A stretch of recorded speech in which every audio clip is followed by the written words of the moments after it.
The final round of the Masters is underway, and the gladiatorial arrival of Tiger Woods at the first tee about 1 hour ago. Up ahead, Cabrera at the first hole. This is what we've seen so far. The 31-year-old from Cordoba, Argentina, knocks it stiff at 1. Meanwhile, Woods drove it wildly, starting this day 1 shot in front of Phil Mickelson, had to punch it under the limbs, no chance at holding this shot, and it runs through the green.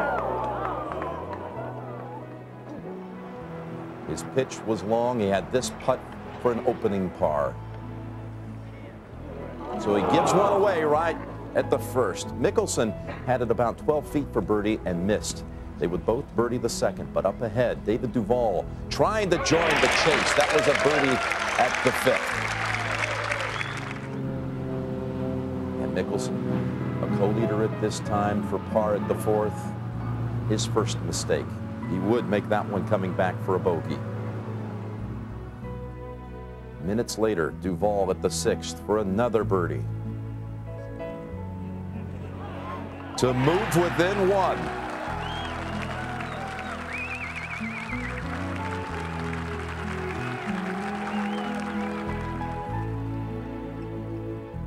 At the 5th, Mickelson trying to regain the stroke he had lost at the 4th. This for birdie. Joining Woods at 12 under. It's a leaderboard. If you follow golf closely, it's almost hard to believe. They have all peaked at this time. It's Woods and Mickelson sharing the lead as they head to the 6th. Duvall is only 1 back. Jim Furyk making a big charge. He's at 10 with Cabrera. Ernie Els missed a short putt at the 5th from inside of 3 feet to drop a stroke. No Sunday charge from Jose Maria Olazabal, a 2-time winner here. Fred Couples coming back today with 68. We're live at the 7th with Duvall to tie the lead. He has not had a par today. And it remains that way. Duvall makes it a 3-way tie.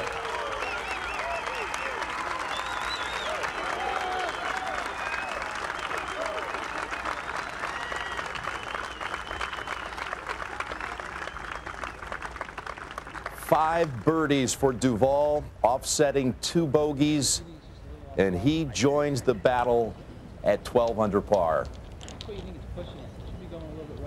To the 6th tee. Not a lot going on right now, though, Phil. Mickelson has the honor.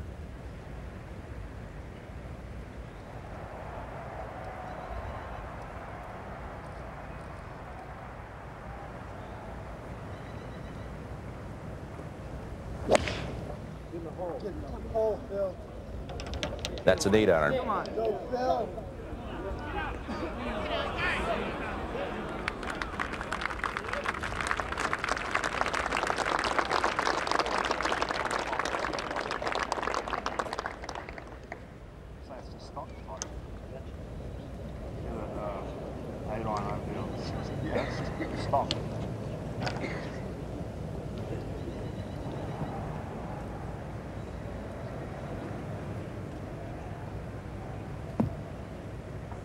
After that shaky start, bogey at the 1st, birdie at the 2nd, he just made a remarkable down and 2 from the back bunker for par at the 5th.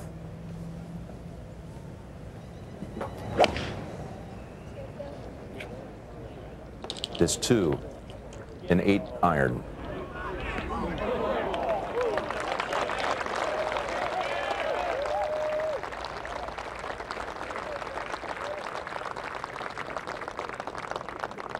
Woods, Mickelson, and Duvall all meeting at 12 under par, meeting at the Masters and the final round. What a day we have straight ahead here in Augusta.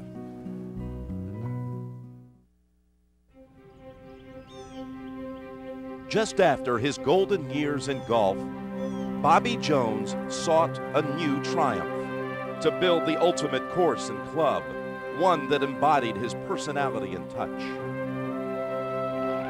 Already, he had traveled the world, conquering the impossible, the Grand Slam of 1930. A feat so special, it demanded a celebration reserved for heroes.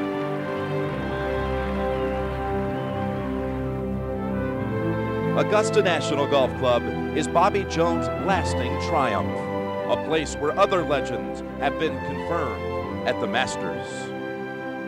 A magnificent shot by Arnold Palmer. Yes, for Player. Yes, for Gary Player. Oh, did you ever see one like that?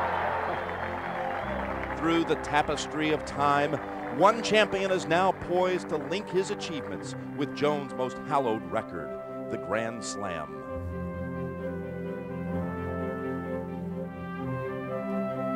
There it is, a win for the ages. We knew in '97, with Tiger Woods' breakthrough victory at the Masters, that given his sense of history, one day, even golf's most sacred records would be challenged.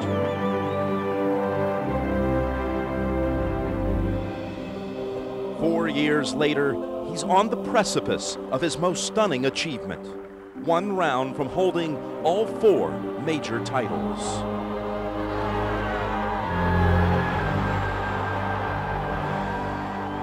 A round that will take place on golf's grandest stage with the one player who has stood up to him in the past. Tiger Woods with his relentless attack on history.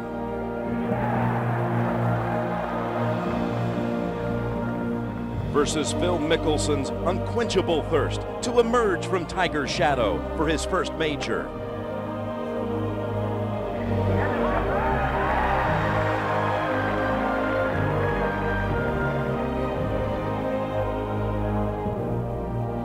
Today, golf takes a step into the future with its foundation and history right at the heart of it all, at the Masters.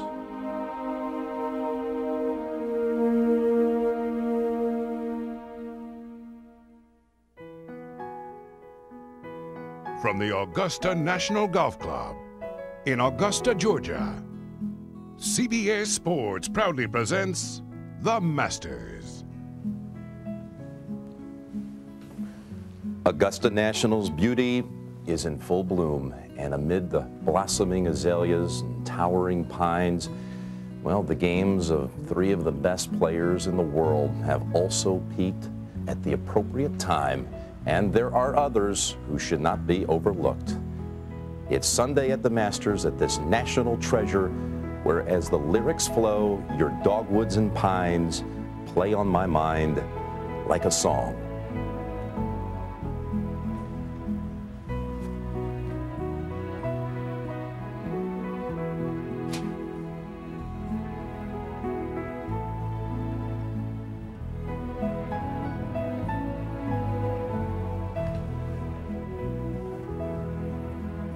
And we go back live to the 6th.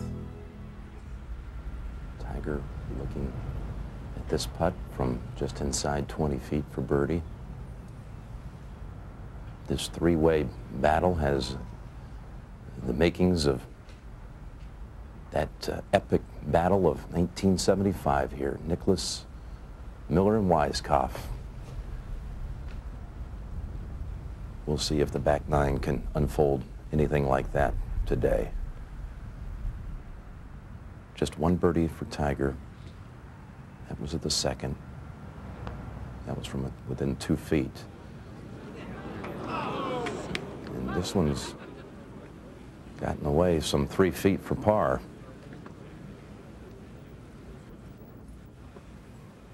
Moments ago, Mickelson, and this one, trust me, can get away from you very fast.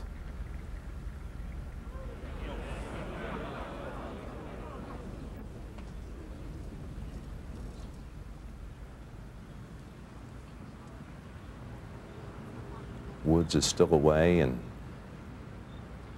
Ken Venturi is out on the tower at 13 right now. He'll be joining me at 18 shortly. But Kenny, to see the name of Duvall get there so quickly alongside Woods and Mickelson, it's just stunning, isn't it? It's amazing, Jimmy. It's because it's all in the in the putting. This is, if you can't putt here, don't even bother playing here.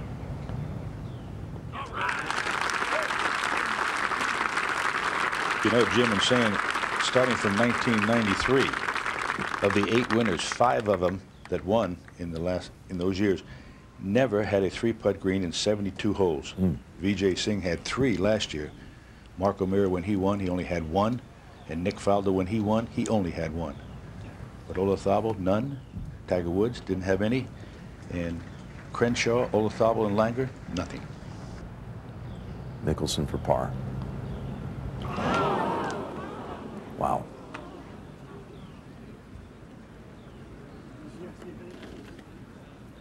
He's been prone to a mistake. That does not count as a 3-putt bogey because he was putting from off the fringe, but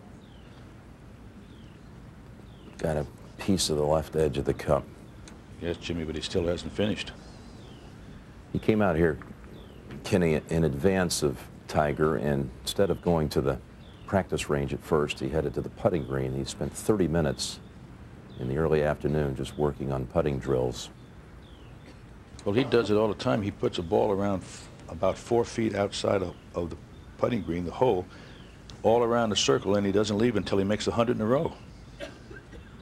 Well, we've seen him miss a couple from about that distance now in the last 2 days.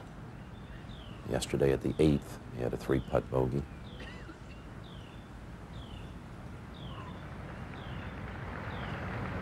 So, Woods and Duvall are the co-leaders. Ahead of the 7th, Calcavecchia. And look out, Mark Calcavecchia now is just 2 back.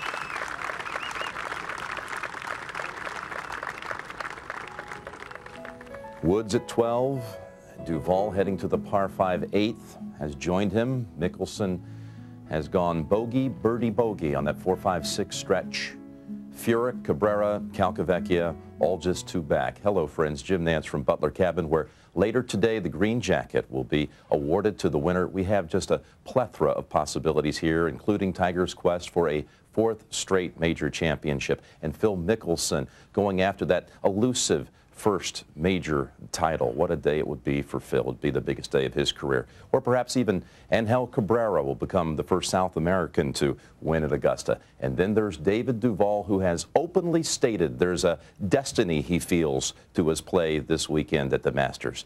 Others, DeMarco, Furyk, Calcavecchia, well, they're all trying to close fast. And what a day we should have here in the final round of the Masters. Let me show you the pairings here in the last day. Cabrera with mediate. They were off at 2:25 local time. Cabrera, who had the lead yesterday for about a half an hour before a double bogey mistake at the 15th. Els with Duvall. Calcavecchia with Chris DeMarco. And the final group went off at 2:55. Tiger with Phil, who birdied the last 2 holes yesterday to get into that last group. And we spoke with Mickelson before he teed off today about that. I've been looking forward to today, and I'm anxious for the opportunity to play in the last group. And I knew going in yesterday into 17 and 18, I needed to birdie those holes to pull within a shot of Tiger, and I was fortunate enough to do that. And so I'm looking forward to today. And our commentators today, the CBS crew with Peter Costas at 10, Bobby Clampett down at Amen Corner, former low amateur here at the Masters, Ken Venturi. The best finish ever by an amateur in Masters history has never been topped. He was second in 1956. Bill McAtee with David Faraday and Vern Lundquist at the par 3 16th. Peter Osterhaus, who had the 54-hole lead here in 73. He's at 17. And Dick Imberg will be joining us here in Butler Cabin with his own perspective on this special year at the Masters. At the 8th, David Duvall. It's an uphill second shot, 550-yard. Par 5, he was holding on as if he'd hooked it, and it was slightly left, but the mounding around the green helping Duvall this time, and he has that lengthy putt. It's a very slippery putt for an eagle. Without a par today, a couple of bogeys, the rest birdies, A remarkable run. 2 putts from there would be 4 birdies in a row. Back to the 7th. Tiger on the tee with driver. Just 55 yards left to the hole here yesterday. Doesn't seem concerned with that one. Neither he should be. This is the tightest par 4 on the golf course. He's driven it right out of the shoot of trees on the upslope. Moments ago in the 9th. Kirk Triplett.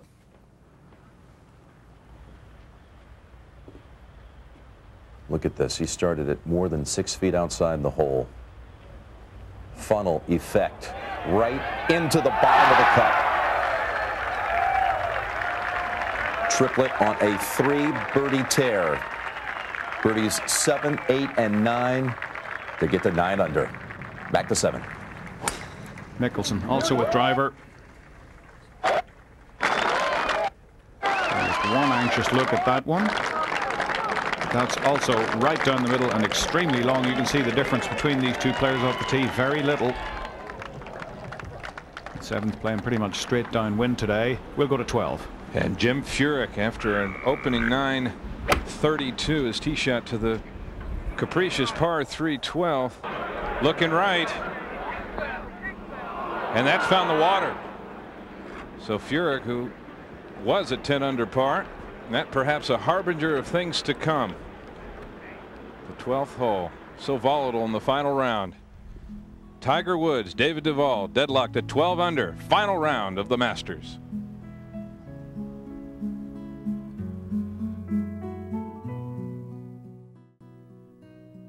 CBS Sports proudly presents The Masters. And out at the 7th. Tiger's second shot, just a little flip up the hill. The downwind aspect here doesn't help. The flag is right on the front. It's nicely done. Almost impossible to get it in short of the hole here unless you zip it back down that hill. It'll be an extremely fast downhill putt for Tiger. And earlier this was Phil Mickelson's second shot. Just sand wedges. A nice contact there. And that one may be a little unfortunate. You could see it took a big, hard, skidding first bounce. And Mickelson also with his work cut out at 7 to make birdie. This is the next hole. The par 5 8th. 2 good hits for David Duvall. Uphill all the way, about 70 feet uphill from the tee to the green at number 8. In contrast to the second, the long par 5 downhill all the way. Best of all to the 12th. After the drop, Jim Furyk, his 3rd to the par 3. Taking it back about 80 yards. Now that had a chance. So Furyk will have 15 feet remaining for bogey. And Kenny, you cannot go at this flag. I don't suggest it unless it's absolutely necessary and you're gambling, but if you're anywhere close to the lead, take the center of the green, Bobby. Tate. And there you see it, Duval and Woods tied at 12 under. Duval, 8th ranked player in the world. He slipped. He was number 1 for a while, overtaken by Tiger. The 8th, the toughest par 5 on the course. Not a single eagle here this week. Each other par 5 has been eagled, so this could be the first eagle of the week. But realistically, wants a 2-putt. Very slick. Let him in. Go. Beautifully putted. You could see the speed. A lengthy putt, more than 50 feet. And the routine tap in takes him to 13 under. 1 ahead of Tiger, who has a birdie chance back at number 7. Still without a par on his card today for Duvall. 6 birdies, 2 bogeys. Back to the 7th. And Phil Mickelson with a very slippery downhill attempt here. This to tie Tiger, at least for the present. Tiger a little closer with his own chance.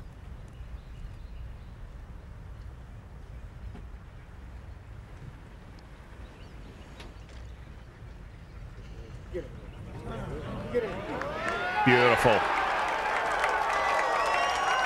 And he has bounced back time and time again this week, showed tremendous courage, looked exhausted yesterday walking up the last.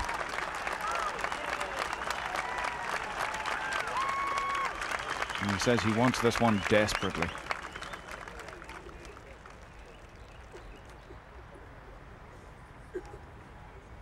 David, have you ever seen so many peaks and valleys on the green with this man?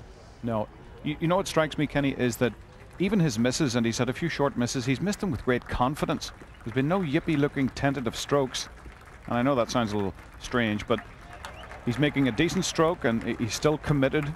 And boy, does he want this one. I talked to him this morning, and he is just so intense. It's very rare to ever see him leave a short putt short. Woods now to tie Duvall.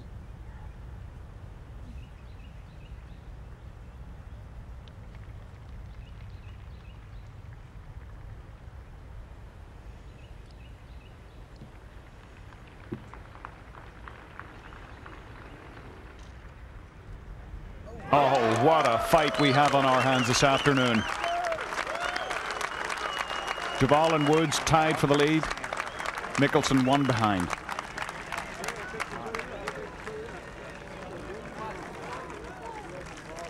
To the 12th. And Furyk desperately trying to make this bogey putt. And what a save. We've seen some wonderful saves at the 12th in the past. Reminiscent perhaps of Norman's amazing 4 in '99. Let's go to 9. And Cabrera has this for birdie.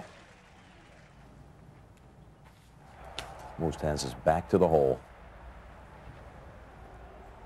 Just too firm.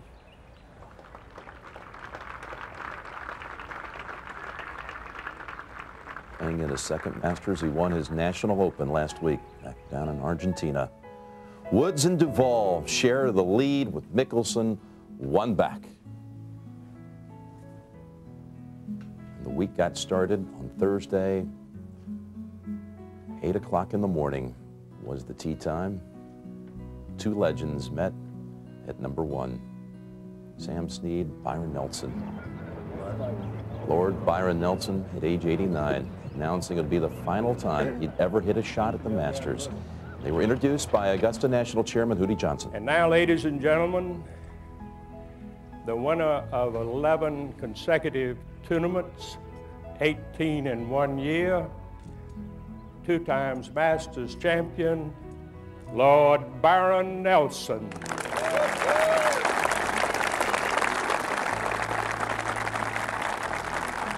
Okay, little ball. One more time.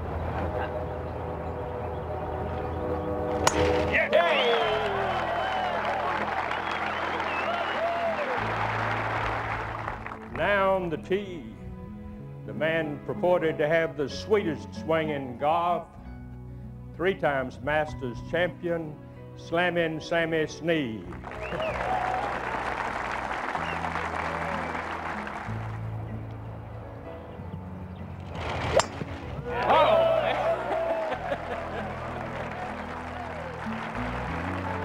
Let the tournament begin.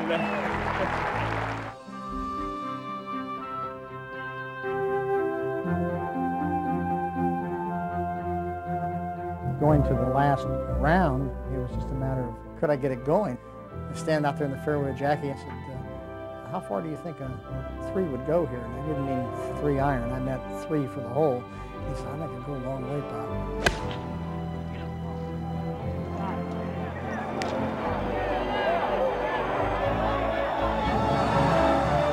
And he's got a chance. He's got a very, very good chance.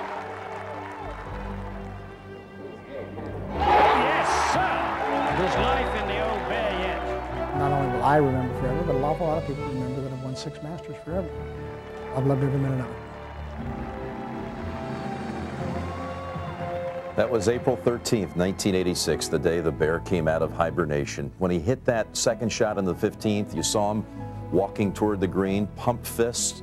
It's one of Tiger Woods' real early memories watching golf as a youngster. One of his favorite memories growing up. We pick up the play over at the 8th with Peter Osterhaus. Good idea of how the mounding can affect shots around this 8th green. Calcavecchio a little short of the pin and well to the right. Not too bad, he couldn't see lots of the putting surface in front of him. And we'll have a look at Yellow Jasmine, the 8th hole. We'll look from above. Big bunker on the right-hand side. It's about 35 yards long. Reaches about 275 from the tee, so it's a pretty good carry for the average hitter. The longer hitters pound away, hope to hit it straight, and then sharply uphill on the second shot. The green tucked a little bit around to the left. You have to be careful about the trees on the left side. The green restored to its original design in 1979 by Byron Nelson. Plenty of mounds, and we have a very challenging pin placement way back left behind the mounds. So when players don't go for the green in 2, they have to be very careful about their layup. Way out to the right, close to where Calcavecchio was, would give a better line into this pin placement, but still difficult to judge the distance with the green running away to the back left corner. Calcavecchio even par today, birdied the first, birdied the 7th, the short par 4, couple of bogeys. Not much break from here. On the move, he knew it was in, moves to 11 under. Birdie machine once he gets going. 2 bogeys at the 4th and 5th, hurting him today. To the 9th. And this was earlier. Cabrera had this putt coming back for par. Ooh.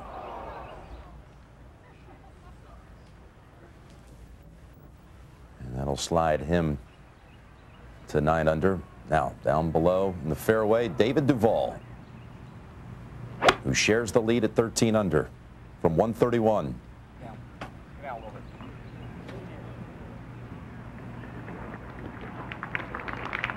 Cannot afford to make a mistake short here today. Duvall started this day 3 back. It has been a year nothing short of a disaster for Duvall. A lost year up until Augusta. He had not even played in 5 weeks since Doral, where he finished way back in the pack. He'd been battling a recent wrist injury, plus has been embroiled in the middle of a lawsuit involving his former and present equipment manufacturers. And Usti, there's a look at how the 8th is played. 4th easiest hole, so that means it's the most difficult of the par 5s. Plays pretty long, going uphill all the way. As I said, the 2nd hole, 575, plays sharply downhill, so reachable into more so than number 8. Fairway's about 30 yards wide. Mickelson in the 2nd cut. Now he has a good line into the green. He's clear of those trees up on the top of the hill on the left side. Now in practice he will have picked out trees behind the green that give him a line into the center of the green. Peter, I think that's a good choice, putting the iron back in the bag, give himself a lofted fairway medal to get it up over the mounds and get the ball, at least try to get all the way back to the hole. Yeah, I think he's got more room. Once he gets pin high, the green is quite a bit wider than the front portion.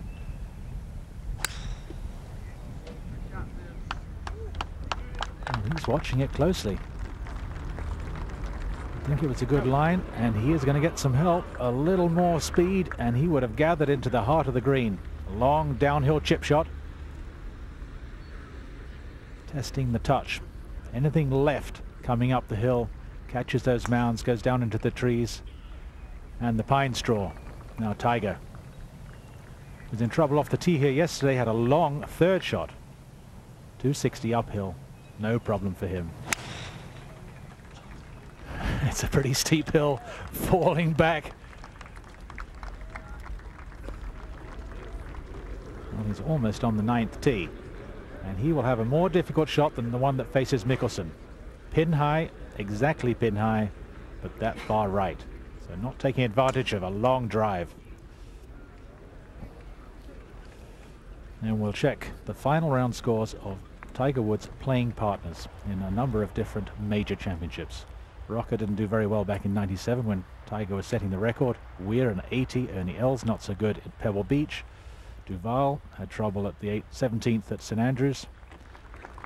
Bob May played brilliantly to take Tiger to extra holes at the PGA.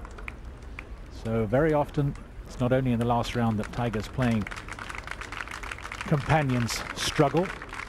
A lot of the time it's with the gallery, a lot of hoopla. Not so much hoopla at the Masters, respectful galleries. We'll go to the 9th. Traditional Sunday placement here. Duvall made birdie here last year as he contended, charged with a 32 going out. Made birdie here in '98 when he finished a stroke out of a playoff.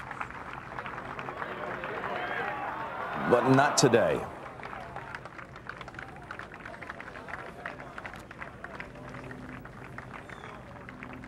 Like Bobby Jones, the man who built Augusta National, a Georgia Tech graduate. David Duvall registering his first par. Not until the 9th hole. Can you imagine that? 6 birdies, 2 bogeys. That's 32 on the first 9 Sunday for the 2nd straight year.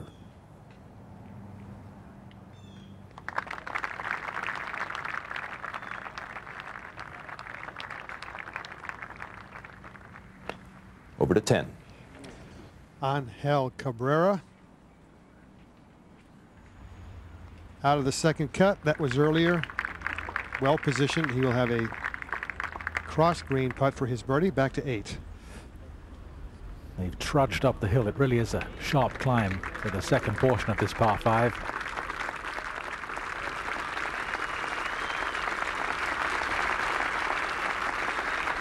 Numbers 1 and 2 in the world. And Mickelson overtook Tiger in the last round at the Tour Championship in Atlanta last year. They weren't playing together, admittedly. He also beat Tiger in La Jolla earlier in the year, stopped Tiger's streak of 6 in a row. So he has the talent, and this is very interesting. No player has ever shot 4 rounds in the 60s. Mickelson, 67, 69, 69. So lots of opportunities for history to be made today, whether it's slams, consecutive or otherwise. 4 rounds in the 60s. Very often we'll have a day of strong winds at Augusta National. As soon as you get a strong wind with these tight pin placements and very fast greens, players have trouble. We haven't had a particularly difficult day. They've been testing playing conditions, enough breeze to confuse the players on the tricky water holes, but not the strong winds to knock the average score up to the mid-70s. First of all to the 10th. And on the tee, David Duvall. 10th hole, 485 yards. Historically the most difficult hole here at Augusta National, but David Duvall 3 under par on this hole for his career. Well positioned, but not very long. Back to 8. We saw a very intense Tiger Woods strolling back to where his ball is on the side of the forward tee at the 9th. Coming out of the 2nd cut does not help here. It looks as if it's going to be a super duper straight up in the air special. One that got Mickelson into trouble at 14 yesterday.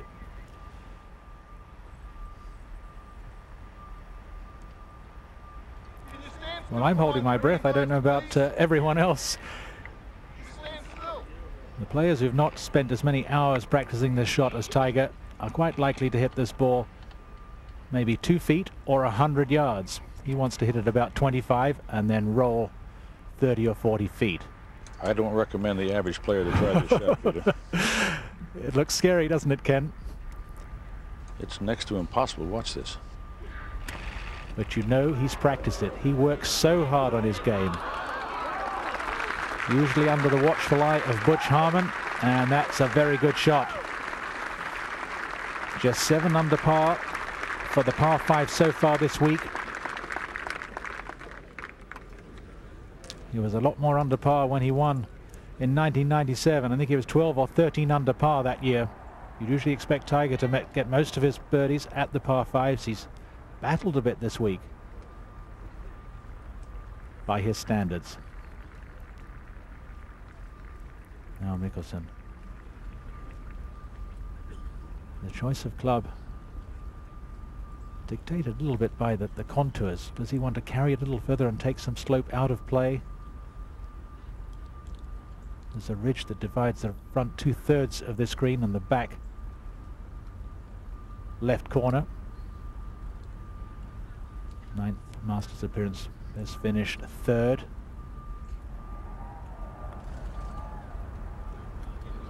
He's over a ridge, now downhill the rest of the way.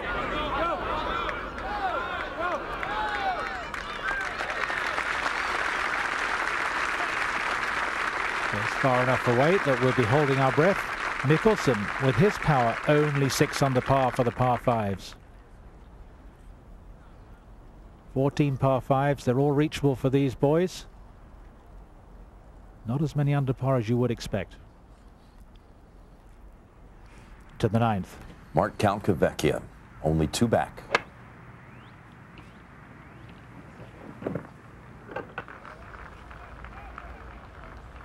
This is the player who set the all-time 72-hole tournament scoring record at Phoenix earlier this season. He can get hot in a hurry. As he said, I can gain confidence after just 1 or 2 consecutive shots. I'm ready to go. Let's go back to the 8th hole. Tiger just loves the cut and thrust of the final day. Duvall, 13 under through the 9th. Mickelson with an excellent chance to go to 13 under. Tiger would love to move to 14. Slightly uphill, a putt than he can hit a little more firmly than many of the 8-footers you get at Augusta National. And it really was a very good shot from that lush grass downhill, controlling the distance and the spin.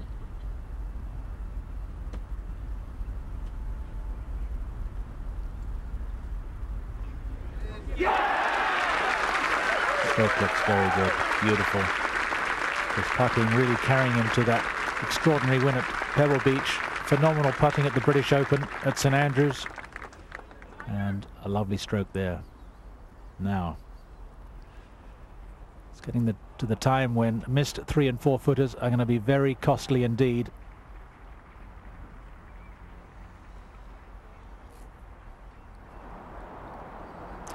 We'll go to the 10th. A look from behind the green. David Duvall set to play. On its way from 183 yards. Oh, well done. Angel Cabrera 2-putted for his par here at 10, back to 8. Very little break. Taps it in. Good birdie for Mickelson. Tiger 1 ahead of Duval and Mickelson. It's a shootout. What a back 9.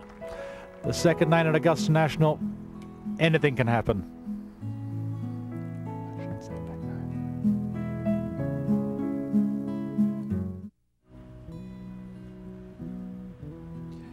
The 65th Masters will be historic. Will Tiger Woods capture the 4th major, hold all 4 professional majors at the same time? After finishing 5th at last year's Masters, here's a little refresher on Tiger's major momentum. He's earned this chance to claim ownership of all 4 majors at one time. The U.S. Open at Pebble Beach last June with a record-shattering 15-stroke win. And then the British Open by 8 strokes at historic St Andrews. The Claret Jug added to his major collection.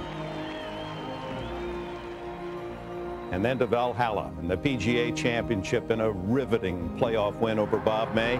At 24 years of age, dominating golf, 3 consecutive majors. And at such a relatively young age. For 5 major titles, Jack Nicklaus and Bobby Jones with 4, 25 years old or younger. He goes for number 6 today. Let's go back to the 9th. Number 6 overall, number 4 in a row. And here he is at the 9th with the 1-shot lead.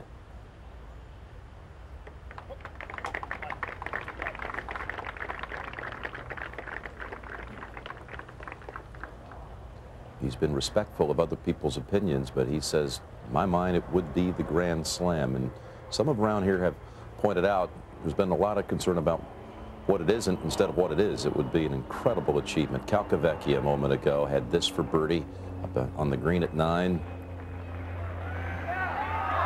Oh.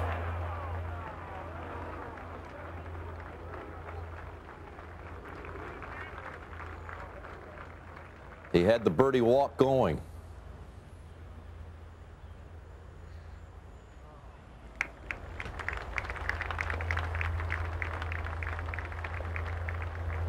The amazing thing about this game, though, now the guy who wins this tournament will hit it somewhere around 270 some odd times, and it can come down to just fractions of inches. Let's go to the 10th. Where David Duvall eyeing about a 10-foot putt for birdie here. It would be his 7th birdie of the day. As I said earlier, he has played this hole brilliantly in his career. David trying to replace a lack of tournament preparation with incredible mental determination. I mean, he has been so focused this week.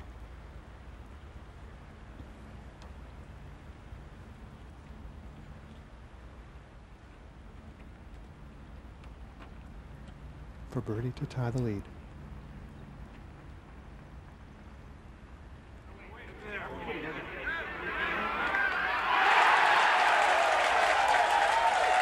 Seven birdies, 1 par, 2 bogeys. David Duvall is on fire.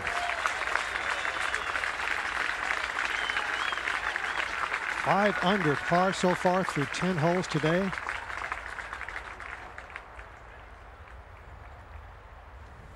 To 9. And this was earlier on the tee.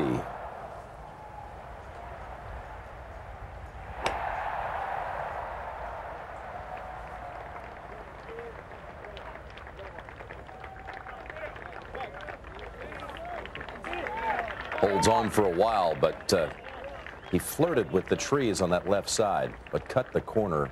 Superb play there. Carolina Cherry, the 9th hole, and Mickelson has found the bottom of the hill, Ken Venturi. That's what you desire here. Exactly, on 430 yards. It's a sloping from left to right, which makes it difficult to drive. But once you get to the bottom of the hill, 2 bunkers on the left side really do not come into play. And the one thing on this green, don't leave it short. If you have to be wrong, be long. It is a sucker pin, isn't it, Kenny? Through the years, you've seen this mistake a number of times. That's the one when you get putting too much spin on it and comes down, it'll almost go all the way down to that crosswalk.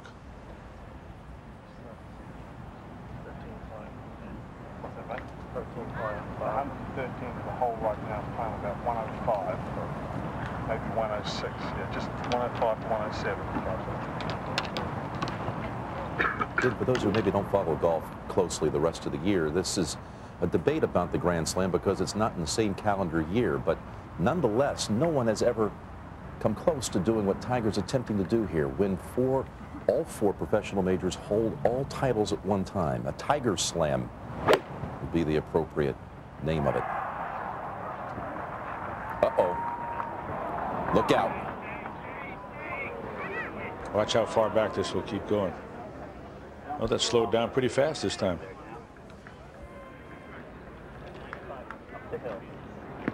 Playing at least 102, 103.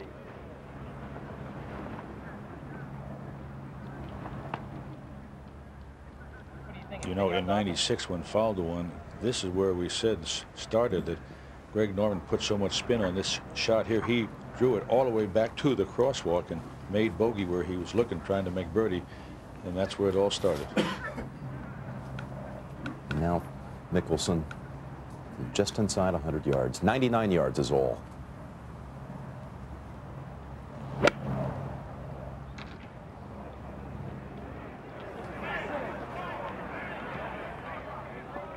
That's what you have to do, Jimmy.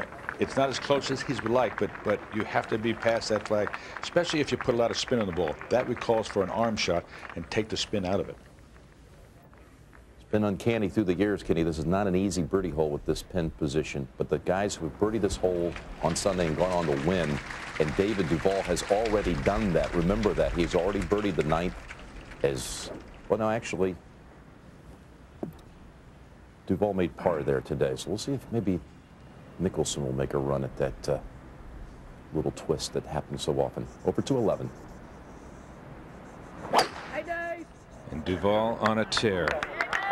11, the 455-yard par 4.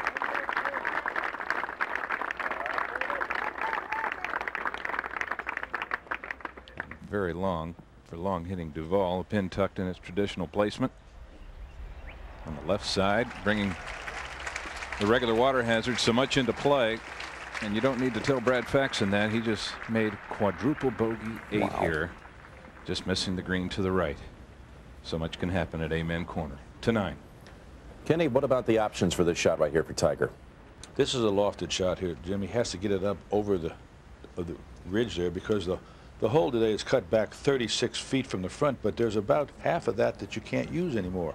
Right about where he's walking now, that's where he's looking at. He'd like to land that.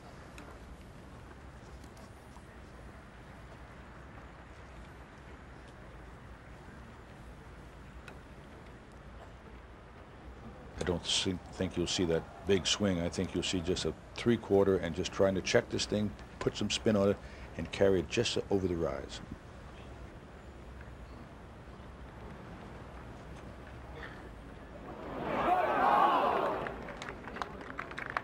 That's not what he was looking for, Jim. There's a big swing to that putt coming back for par.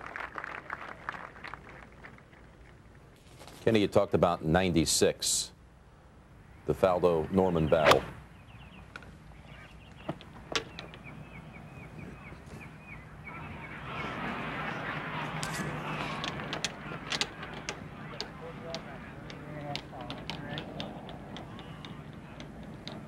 Look how much farther back that went than Tiger Woods' shot.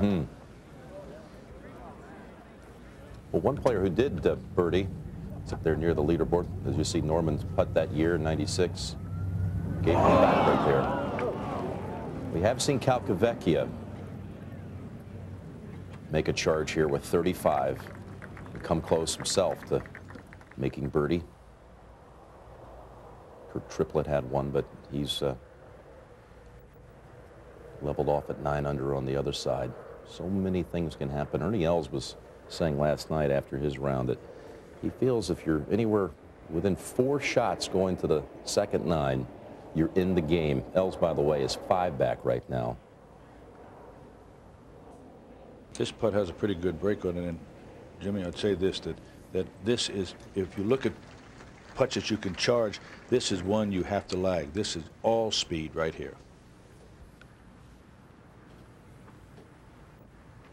Mickelson's brilliance and fertile imagination has certainly been displayed so many times in his career, but sometimes I think, Kenny, it's clouded his judgment too and led to some questionable decision making. He's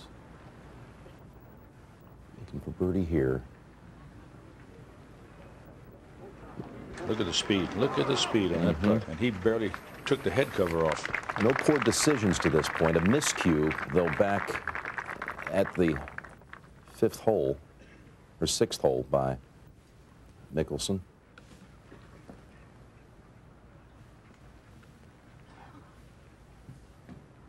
You know that Tiger Woods was taking a good look at that break, taking a look at that speed for sure from where he's putting.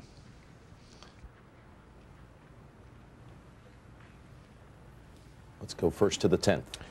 From the right-hand second cut, Mark Calcavecchia, 214 yards. Oh, and well played from that position. Kept it below the hole. Hole that moves to the left and doesn't favor his left to right ball flight. Let's go back to 9. Kenny, watching the top 3 contenders here, Tiger, Duval, Phil, what do you see? Do you see a look perhaps in Duval that says something that you don't see in the other 2 right now? Well, Duvall was way behind. I don't mean way behind, but he got on a roll, and once he stopped making those birdies, he just keeps going after it, and he's zoned in, and he is not looking right or left. He's looking right at that flag. It's for par. Whoa, curls it in. What a save from in front of the green. First 934 for Tiger.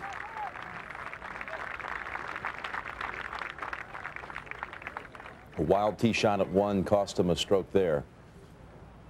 But other than that, 3 birdies. Jimmy, I'm not going to see more excitement than, I'll tell you what, if you want to see a good show, just put him on the back 9 Augusta and put these three players together, I just can't wait to watch it. Kenny, I was talking about Mickelson sometimes, perhaps his decision-making clouded by his own brilliance and own ability to pull off shots. His judgment on this second nine, don't you feel, will be the key for him. It's been his downfall because look what he did yesterday at 14, but he'll know very well what he has to do, Jim. All right, 34 also for Mickelson and Dick Enberg. This sets up as we now, you know, the old saying here is it all begins on the second nine Sunday at the Masters, and I don't think it's ever been more true than what we're going to have here today. Oh, it's vibrating. It's vibrating when you think about the history that we're talking about and the fact that there are men who are the best players not to have won the major, Mickelson and Duvall, who are looking for the green jacket. And now they go to the second nine. Will Tiger Woods accomplish something that has never been achieved in the history of this game? 4 professional titles at the same time. 211. And the second shot at David Duvall is underway after a huge drive, only 137, and Duvall making the smart play right of the hole, and that'll draw back. Even though it's some 40 feet short, it's up the hill, and where the pin is located today, that is critical. You must be below the flagstick here at 11. Let's go to 10. Birdie putt, Mark Calcavecchia.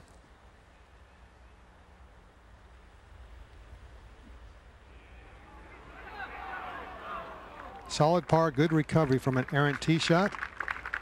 Mark holds the second nine scoring record of 29 on the second nine. Did that in 1992, so look out for him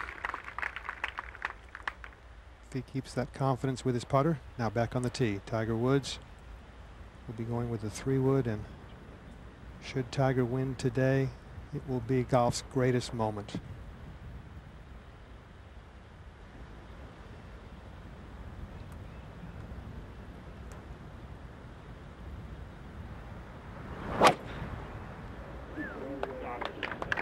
After a solid 2 under par, 34 on the first nine, he starts his journey on the second nine. But if Phil Mickelson or David Duvall were to win, perhaps golf's next great rivalry will be born. Both players wanting this so badly. Mickelson going with the driver.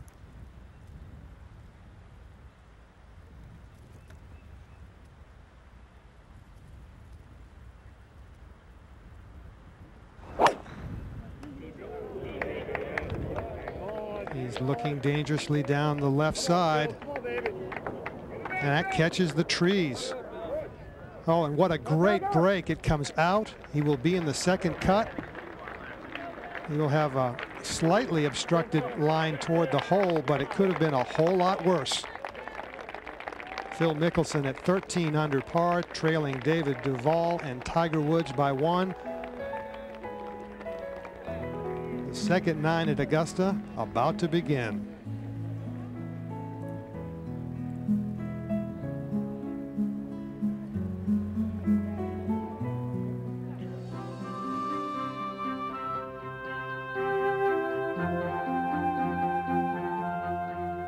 Levin was playing in a good old Scottish mist, and I say to my caddy, have a look at this, what do you think? And he gets down behind and goes, "Oh, looks a bit of a blur to me, Gov," he says.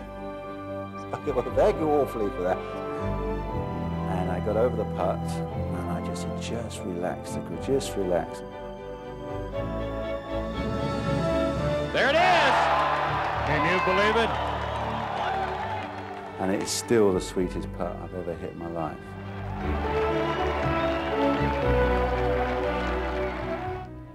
Final day at the Masters. Today's extraordinary afternoon boils down to the second nine with Tiger Woods, Stanford, David Duvall, Georgia Tech, Phil Mickelson, Arizona State. 3 great collegians battling for this coveted title. And Tiger Woods, so much more at stake for him. An incredible place in the history of this game. Now to 11. Last year, the most difficult hole at Augusta. The par 4, and David Duvall has placed his second shot well below the hole, some 40 feet. 7 birdies in his first 10 holes. And what a run for the man who shot 59 2 years ago at the Bob Hope. He's known to be able to get it going. But what surprised me most about Duvall, having played so poorly this year, he said he came in here with much more confidence about his ball striking than last year. He finished 3rd here last year, and many were surprised at that. He's playing with Ernie Els in holes 10 through 12 this week. Duvall has pretty well owned Amen Corner, except for the 13th. He struggled there.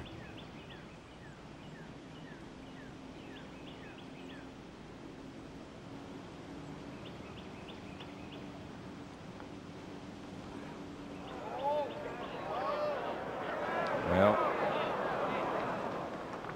you might expect that. You just can't hit it 3 or 4 feet past the hole and leave yourself that putt coming back. It's so quick you could really putt it in the water. To 10. Tiger Woods getting ready to play a second shot from 186 yards. And yes, normally we say the second 9 Sunday afternoon is where this tournament begins, but in reality the anticipation for this started last August at Valhalla.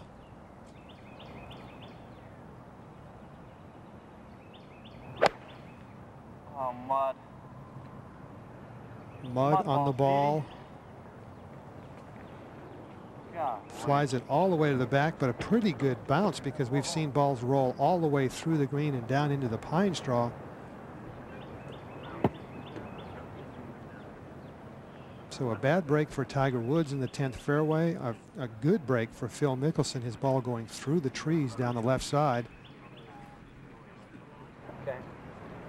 Now the question is, will the second cut affect his ability to spin the ball? He definitely has to start this toward the bunker on the right and then try to work it away a little bit toward the right side of the green. Peter, this shot it really is a lot easier for a left-hander. Absolutely, Kenny. He's got 182 yards left. That's a cut swing. Well, he asked for it to cut, but he didn't, so that bunker shot is no bargain. But all in all, he could be a whole lot worse off than what he is right now. 211. And Duvall makes 4. First leg of Amen Corner successful. 11 now has just replaced 12 as the most difficult hole today. Only 2 birdies at the 11th, and one of the great walks in golf for David Duvall and Ernie Els.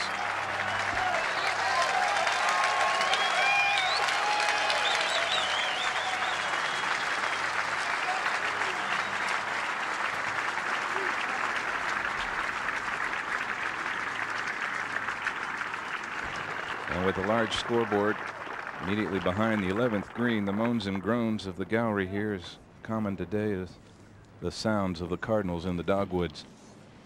And the loudest groan goes to Duvall after he made birdie at the 10th to get to 14 under.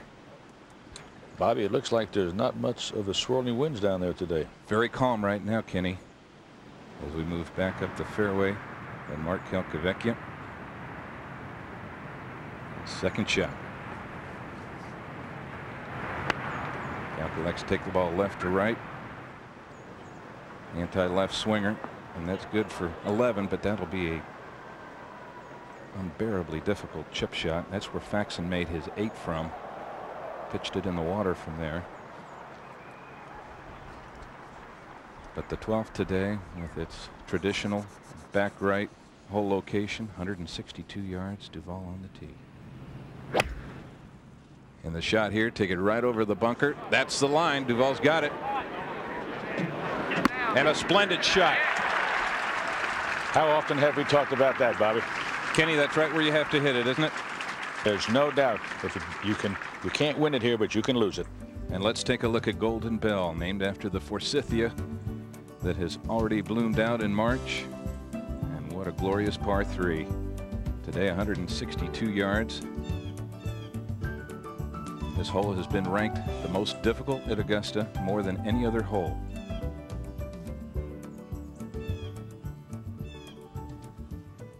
To 10. Where Phil Mickelson will be tested. He is 5 for 5 getting it up and down from bunkers this week.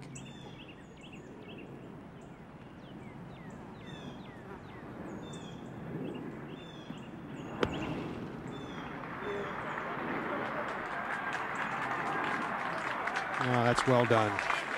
Well done. So Phil Mickelson will have a short 3 feet left for his par 4 at 10. After a tee shot that could have ended up anywhere. To 16. And here is Toshi Ozawa for birdie. This was a moment ago at the par 3.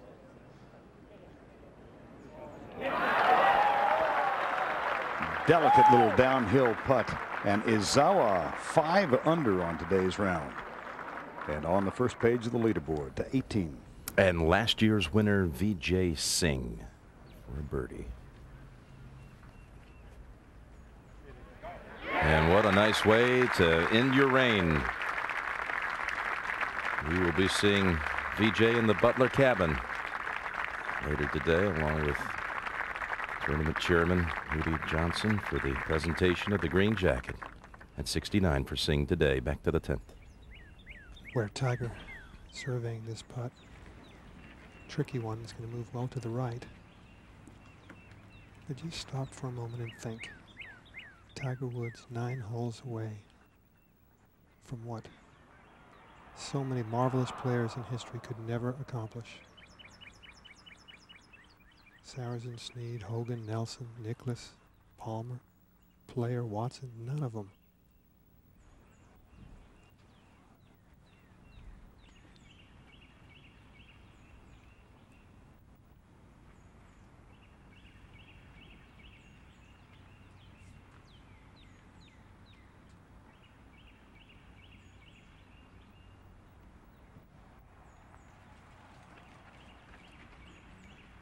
You know, he is fooled by that break.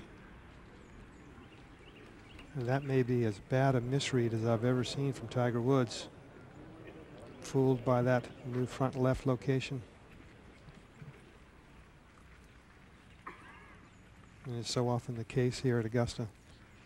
It comes down to the putts. 6 feet for Tiger, maybe 3 feet for Phil Mickelson.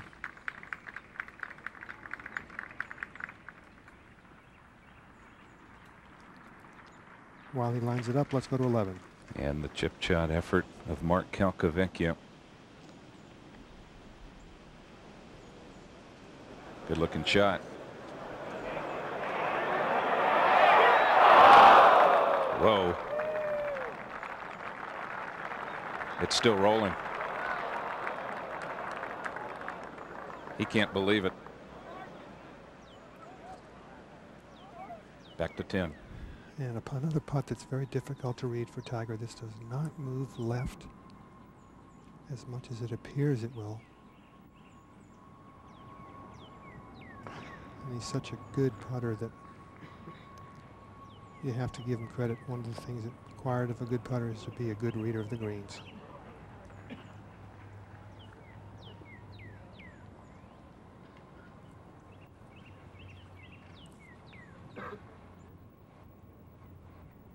Going for his 4th major, but let's add in the Players' Championship, the Canadian Open, the World Series of Golf. He owns all of those titles as well.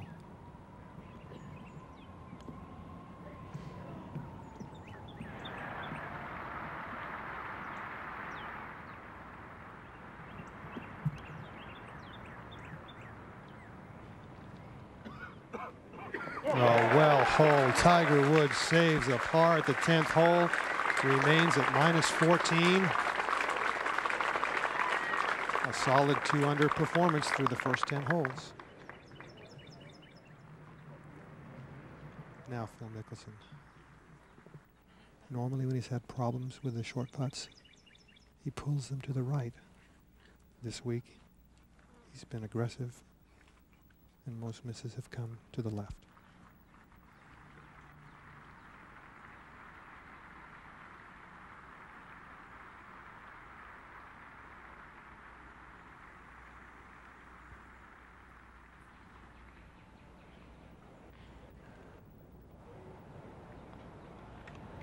Not here, however. He answers the challenge. Phil Mickelson escapes with a 4 at the 10th hole, stays at -13. Let's go to David Duvall at 12. The quietest corner, amen corner. The 12th green, and I don't know what distracted Duvall. This bid for birdie. And Duvall, his best finish right here in '98 in a major.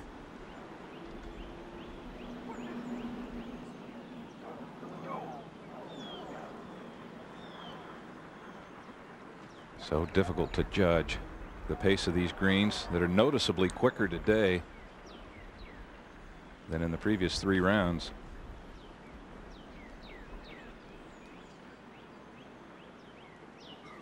What a start for David Duvall. I love this demeanor. Not a lot of reaction. Very businesslike.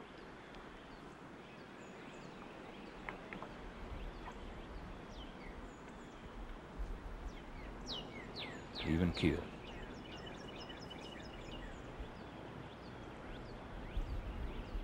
That's par. So par, 11 and 12. For Duvall, only his 3rd par of the round. And earlier, Mark Calcavecchia back at the 11th. You recall, missed the green wide right. And that's saving 10-footer for par for Calc, who holds the second 9 record along with David Toms with a 29 he shot 9 years ago. And back on the tee at the 11th, co-leader Tiger Woods. And a big advantage for a big drive here, especially to today's pin position.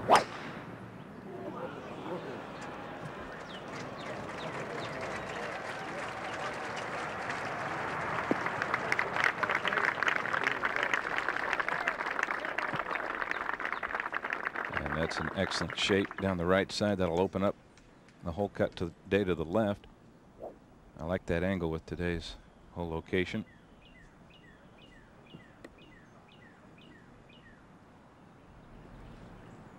And now Mickelson. Great resiliency all week. 19 birdies in his first 3 rounds.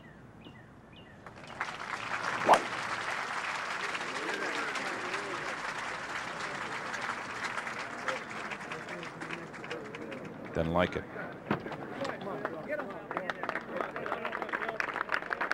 Somebody had a difficult time getting his weight off his left foot there.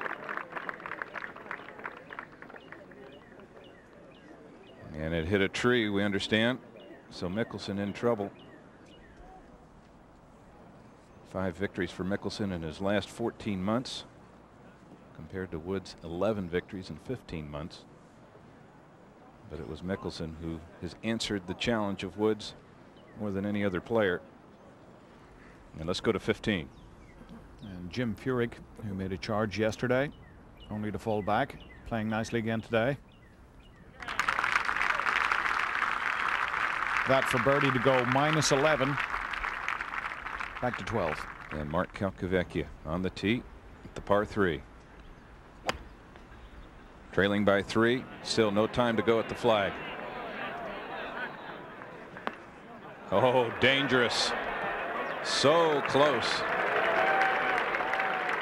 That ball literally 4 to 5 feet away from being wet. We've had 5 balls in the water today. The 13. David Duvall trying to take it around the corner, and he has to play 13, 14, 15. He's got to be a couple under. That's fine, David. That is very good shape.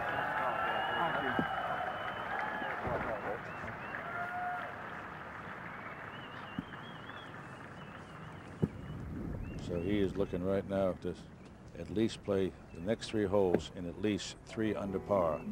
But Tiger Woods and David Duvall are tied at 14 under par. Mickelson in trouble at the 11th hole, only 1 shot back. But it's still got a lot of golf left. And it's shaping up as a great finish.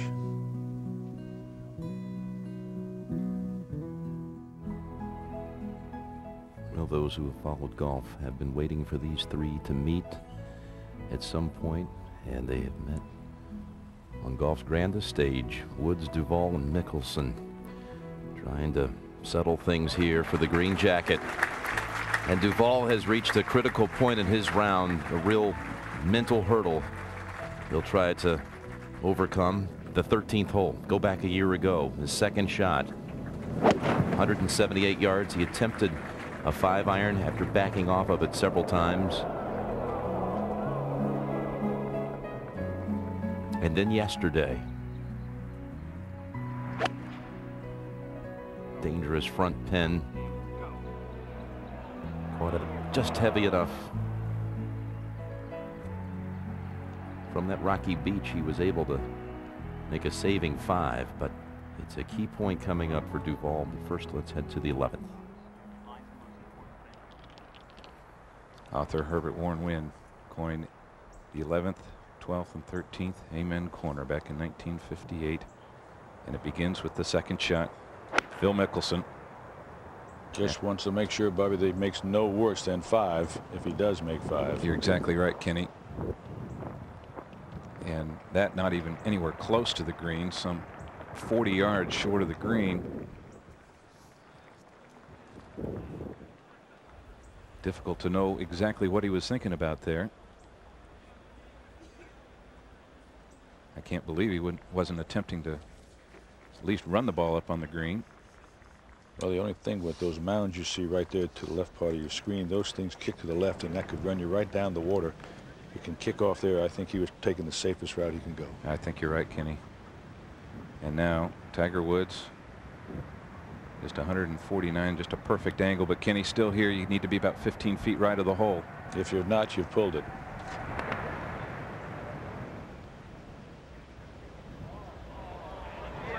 Oh, and he's pulled it right at the hole. Look out!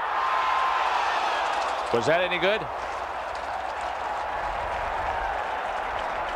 And that's what I mean by perfect angle. And Alister McKenzie designed this course. He designed it for angles.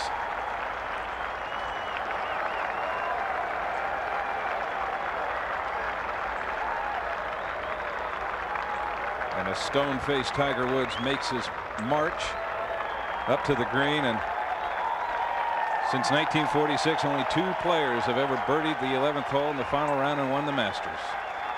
Tiger, one of them. And the other, the great Nicklaus. And let's take a look again. This second shot from 149 yards. Unbelievable.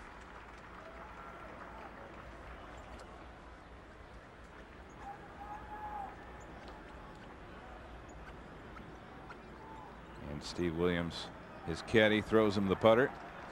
And now Tiger makes his march up to the 11th green, and we'll move up ahead to the par 3 12th. Or earlier, Mark Calcavecchia, his bid for birdie. No. Drastic misread. Went on to make his par.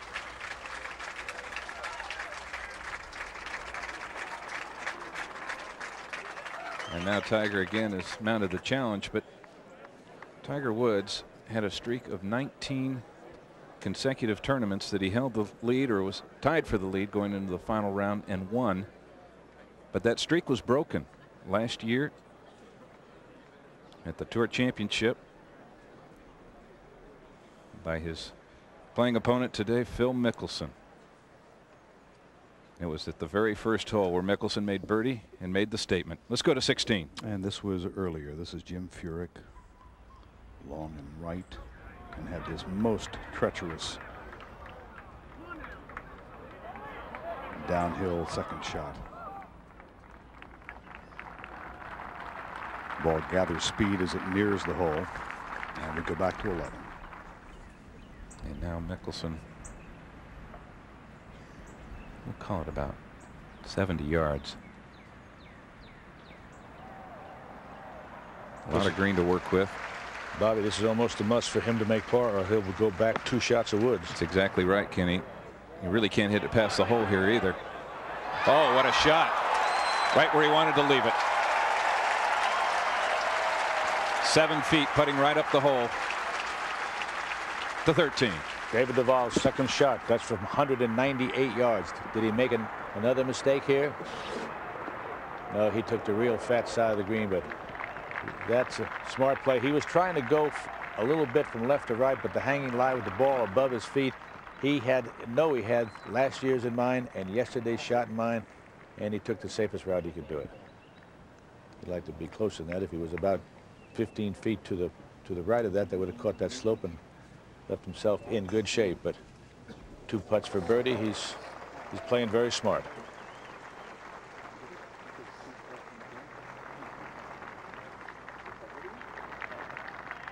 He hasn't changed expression much today. He just looks the same, just zeroed in. 16. And Furyk to save his 3.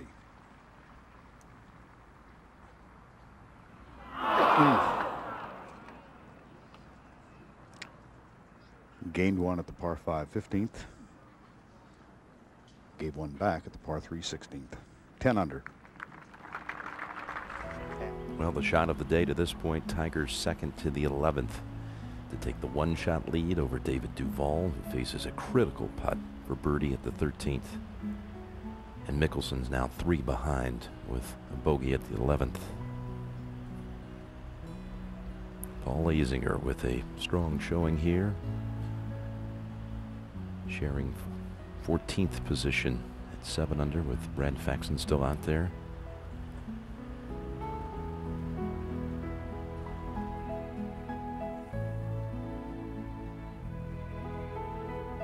.47 players and all made the cut here, which fell Friday night at +1.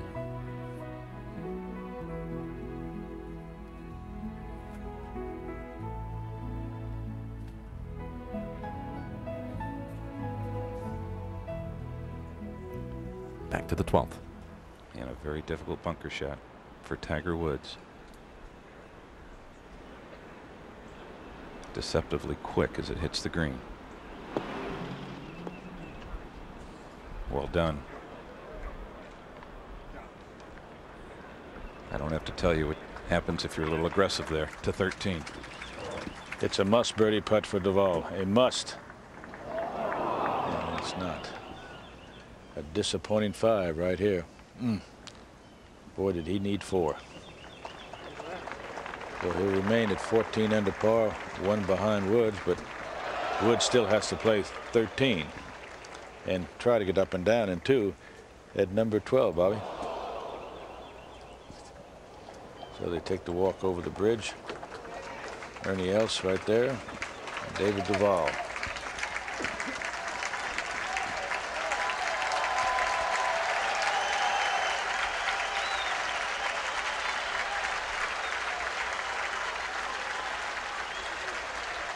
Let's go back to 12. Mickelson for birdie.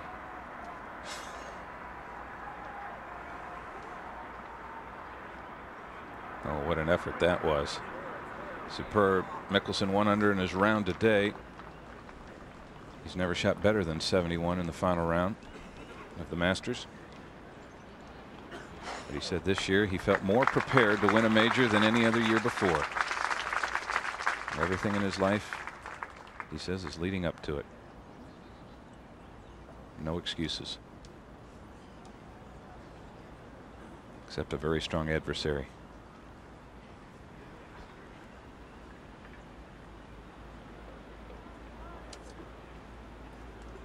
Arguably the strongest anyone will ever see in the game of golf. And what a challenge here.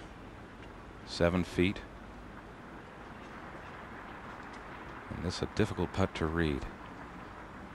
It's one that you get it at the hole, it breaks sharply right, you hit a little above the hole and it tends to stay there. He's been very successful at this length, Bobby. He takes a good look, reads it well, takes his time, gathers himself, and trusts. When he reads the line, he trusts it. That's the main thing what you have to do when you putt. Exactly right, Kenny. Only 3 things that matter. Executing, executing, and executing.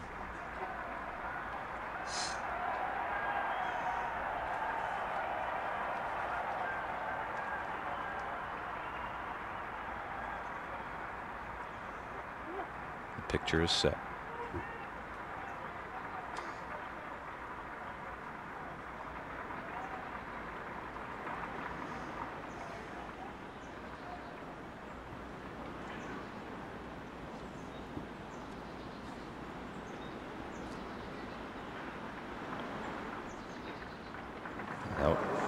just what we might have predicted. So Tiger's second consecutive bogey at the 12th on the weekend, and suddenly Duvall and Woods tied at 14 under par. Let's go to 13. Calcavecchia's fourth shot from 109 yards. That'll come back just a little bit, but not much. But he was in the water, went back. That's all he can do. He couldn't get around the trees. That's the best he could do, leaving himself 109 yards. And you can't let 13, 14, and 15 get away from you.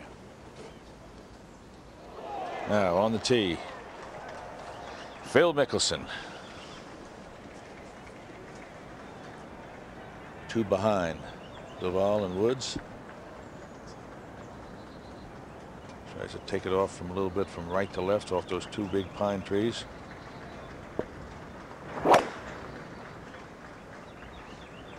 Did he cut it enough? Oh, yes, he did. He has been very good at his tee shots here at 13 all week. Been long, and that will not be a very long yardage to get at that flag. And the one thing he has to do there, forget the flag, do a little bit left of it, and let it feed down there again. Now Tiger Woods. Jenny, he has struggled the first 3 days keeping this shot in the fairways long every time.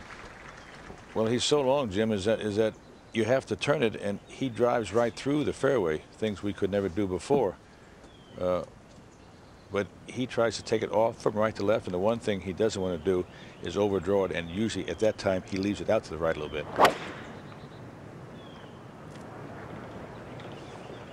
Wow, that's big. Yeah. That's huge. That's really big. You thought Mickelson was big? Put it right by it. He will have nothing into this green. Let's go to 14. David Duvall on the tee. That was a short time ago. Duvall now co-leader with Tiger Woods. And that drifts over into the second cut on the right side. And now live, and David heard the cheers from the patrons for Tiger's tee shot just down the hill at the 13th. See, the hole today is cut to the right side. Yes, I do. Very difficult 14th green.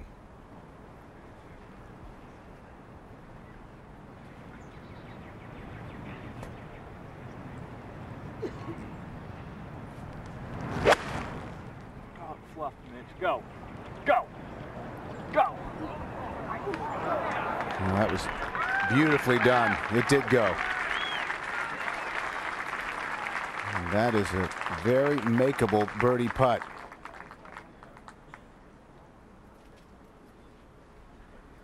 Ahead to 18. This is Toshi Izawa from Japan, runner-up this year at Riviera.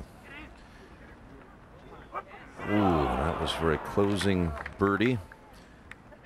Par will give him 67, low round of the day to this point. 13. Calcavecchia trying to make 5 after a poor tee shot. So that he'll have to settle for 6. Well, he'll drop one here at the easy 13th hole for these players. We take a nice look at the Hogan Bridge, and Tiger Woods at 14 under par, tied with David Duvall, but Tiger Woods now going to play 13 after a long tee shot. As you look down the list, we still got a lot of holes left to play.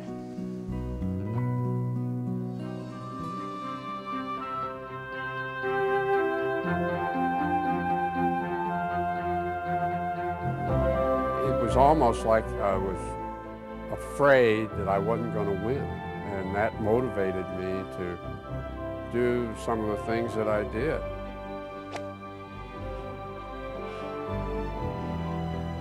Here it comes. The ball on the green, and within approximately 3 feet of the pin, a magnificent shot by Arnold Palmer. I never thought anything but birdies, particularly in a situation like that. Arnold Palmer is the Masters champion of 1960.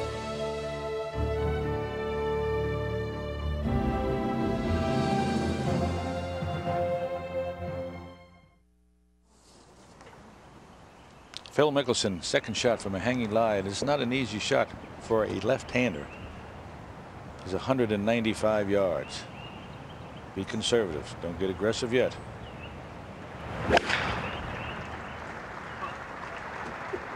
Trying to make it hook. He'll take that from that lie. For a left-hander, that's not an easy shot that he had. Now, Tiger Woods is 182 yards.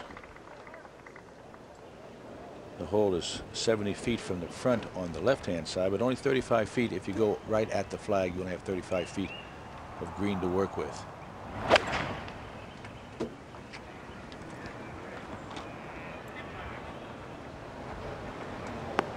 Good play. Well done. In that position, you just can't fire at that flag. It's not worth it. Here's what we look like at the Azalea hole, the 13th hole. 485-yard dogleg par 5. Tee off just behind the 12th green. That creek right there does not come into play, but right about as you get to this turn, you try to make it go from right to left. Then you begin to get a look at the green with the 4 bunkers, 2 in the back, 2 on the side. Creek passes the right side, right in the front, and then down the entire left-hand side of the fairway. The hole today cut 70 feet from the front.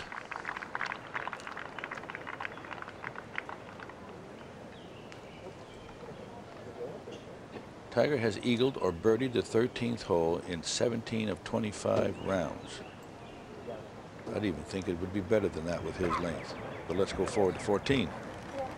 Duvall for birdie. This for the outright lead.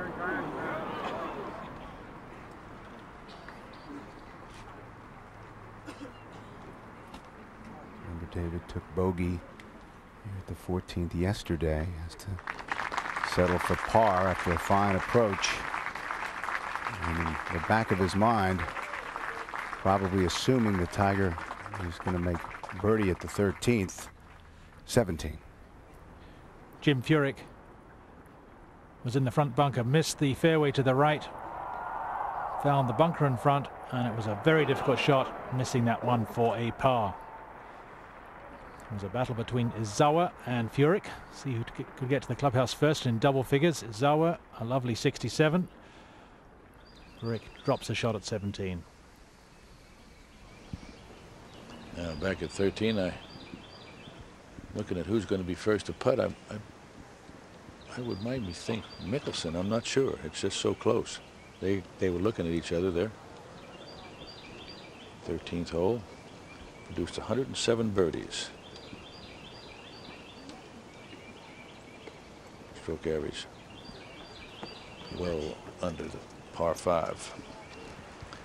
But Tiger Woods will be first to putt. Got to come up the hill. This putt is a little bit slower than, you know, these greens have been fast, but this putt coming up this hill is a little bit slower, and have not seen many people, or very few, ever get it to the hole.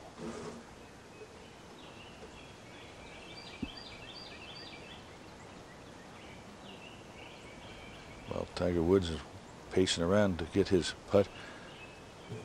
Mickelson is just taking a really good look, testing his stroke. He's watching it too. They both know how important it is right now. Kenny, I can remember Tiger making eagle in his victory year of '97 on a late Friday afternoon, taking the lead with that eagle for the first time in his career at Augusta. And he would later say that he had studied this green with old films and video clips of previous Masters and memorized every break on this green. There are some subtle breaks. There are breaks that you can see, but it doesn't happen, and you got to trust. You know, there's a spot behind this hole that you swear it has to go left, and it goes dead straight. But this putt here, from, well, I'd say a good 35, almost 40 feet, just slightly uphill, a little slower than the normal putts he's been having.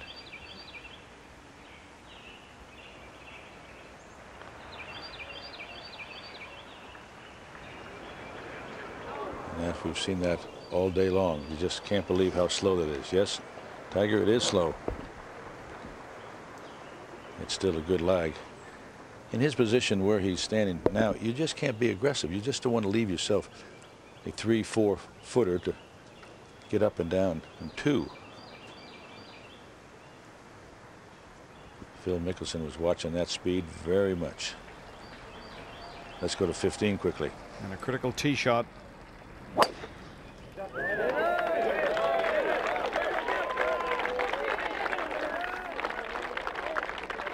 And hard down the right-hand side. That's in great shape for Duvall. He will be going at it from there. Back to the 13th. Now Mickelson, after a long look, is over the ball. And misses it on the low side. Can't believe how much that's going to turn on him there.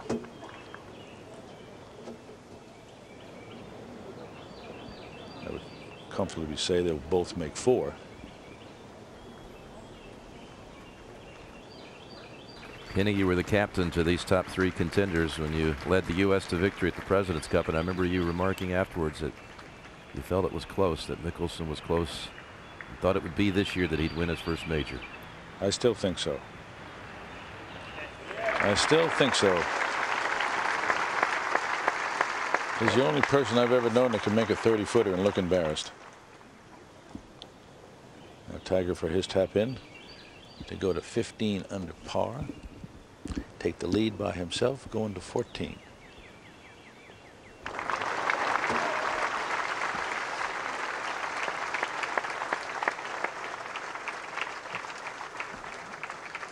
Here's Tiger's reaction when he hit the first putt, thinking he had the eagle on line. Thinks he's got a good shape. Watch. Oh no. How can it be short? I hit it hard enough. But I like those easy birdies though, Tiger. And he makes his way to the 14th tee, Tiger Woods. And Phil Mickelson as they approach the 14th tee, and we'll go right there with Bill McAtee. I'm sorry, Bill. That's all right, Kenny. It's quite a setting. A huge scoreboard. Tremendous ovation for the final group of the day.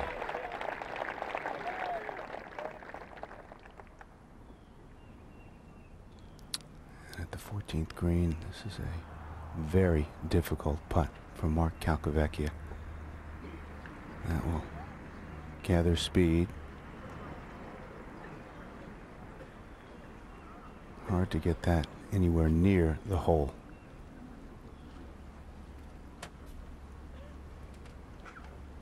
Calcavecchia at -10. Suddenly 5 behind Tiger and 4 behind Phil Mickelson, who's on the tee at the 14th.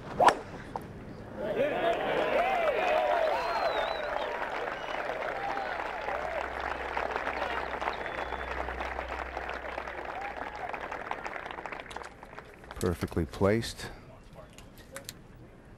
Phil at 13 under, Duvall 14, and Tiger at -15.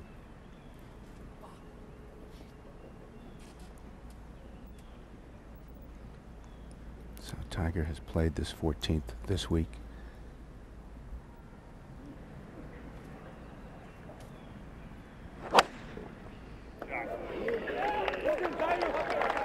Confident, doesn't even watch it. And it is set up very nicely to go at this hole location. The 14th at Augusta National, Chinese Fir. Comes up a gentle slope from Amen Corner, 405 yards, a slight dog leg to the left. As we've said before, the only hole at Augusta National without a bunker. Second shot is into the largest green on the course, and the hole today is cut to the right side.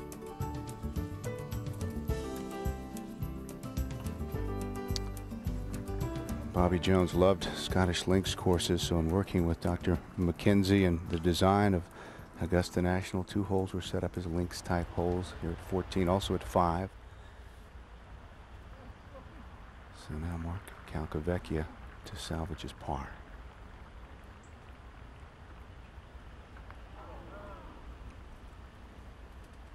So a second consecutive bogey for Calcavecchia. Disappointing day today, runner-up. 1988. Well, that's the scene. Ahead at the 15th. David Duvall waits. 5 under today. David Duvall, who said that it was disappointing a year ago when he was short on Sunday at 13 to take himself out of contention. He said the real heartbreaker was in 1998 when he was awaiting the playoff with Mark O'Meara, and O'Meara made that just tremendous birdie putt at the 18th to win it. Said that took a while to get over. Maybe I'm still not over it. Well, taking dead aim from 200 yards. Get down. Down. The pull would usually be long. Not a bad miss. That's a holeable chip shot right there. Not too many easy ones around this 15th green. But he has one of them. Birdie in the first round. Parred it in the second. Birdie again in the third. He'll be looking for 3 here. He's finished in the top half dozen his last 3 attempts here at Augusta. We'll go to 18. And Jim Furyk at 18, third shot. Started out on fire with 32 on the first 9. Bogeys at 16 and 17, derailing his hopes. Back to 14. Tiger 127 yards away.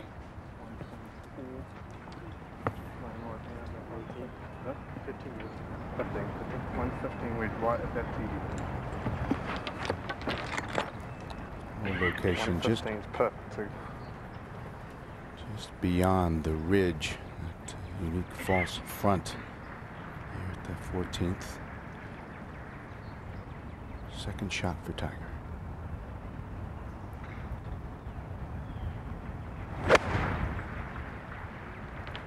Use the backstop. Use the backstop. Perfect. Absolutely perfect.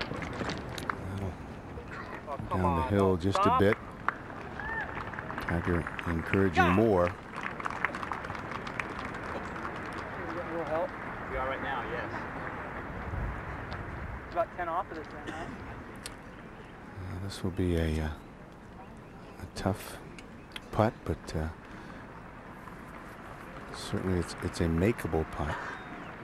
Big swing from right to left for Tiger upcoming, and now Mickelson.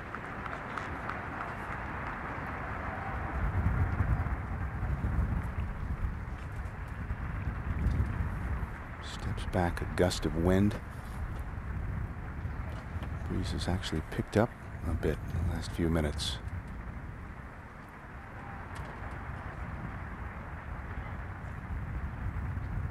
How aggressive will Mickelson be? 2 back.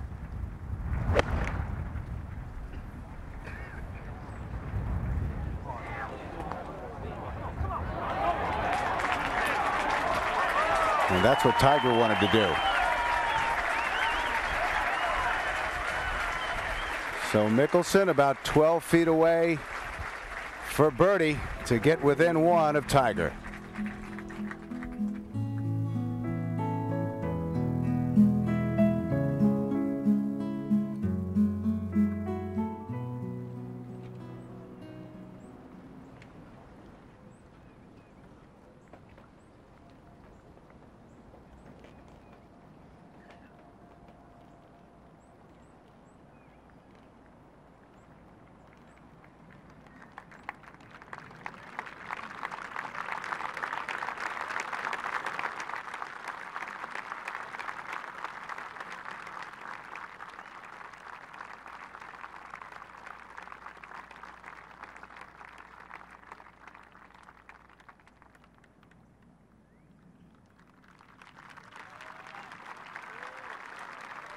Yum.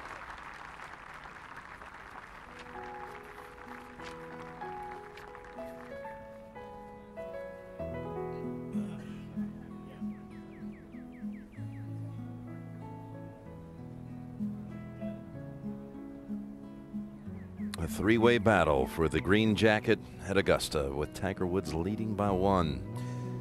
David Duvall with, you would have to think, a birdie opportunity at 15. Mickelson can make his move now on this closing stretch. His form has certainly been true on holes 13 through 18 this week. And let's go to 15. David? And Duvall with a chance here to grab the lead on his own, at least for a moment, just waiting for the 16th green. And the players accepting their applause as they walk on. Duvall will throw this one all the way to the surface. There's the 16th green, just about 90 yards between the two. And a little bit of an upslope here. He'll want to throw this all the way over, land it on the green, skid a couple of times.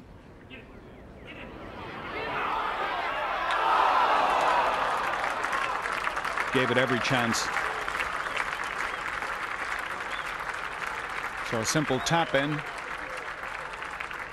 and he will tie Tiger Woods.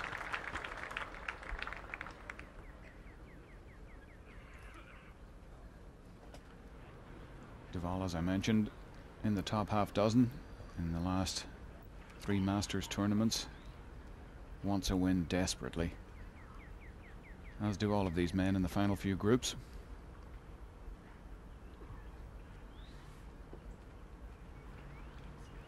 He might well go ahead and clean that one up.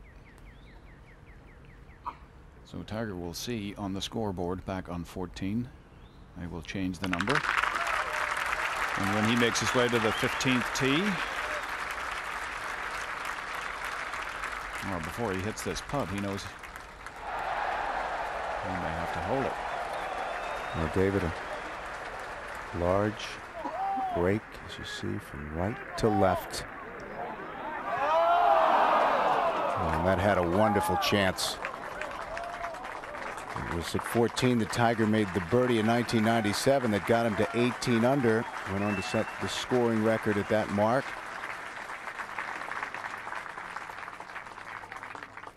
I don't think Tiger knows yet that Duvall's at 15 with him. And now Mickelson. As Tiger waits. Phil has studied this from every possible angle. We've seen this putt quite a bit today. It will move just a bit from right to left.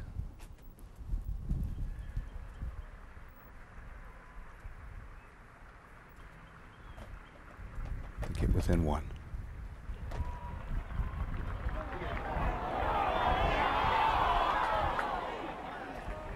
And he can't believe he was short.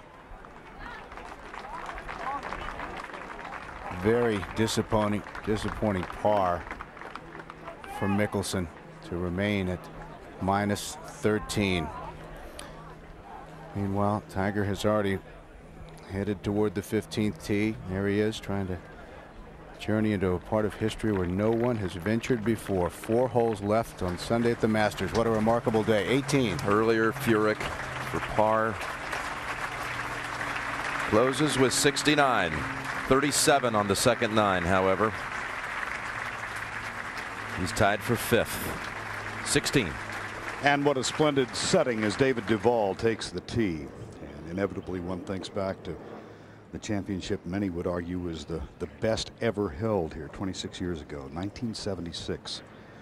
And the significance of this par 3 16th hole then, as Jack Nicklaus battled Tom Weiskopf and Johnny Miller. It was here at the 16th that Nicklaus holed a 40-foot putt for what proved to be the winning margin of 1 stroke. Duvall with Ernie Els. Els has now gone to minus 10.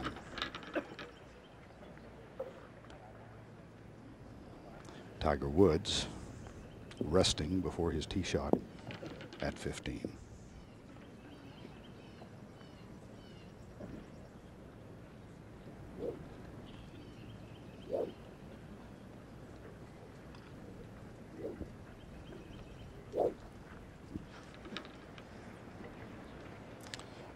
And now Ernie Els, who has gotten it to minus 10. first to play.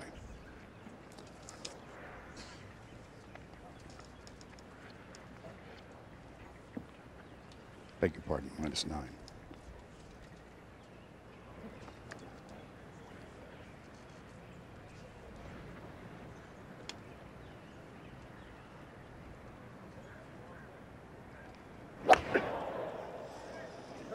Hole is accessible back left, but that's going back right.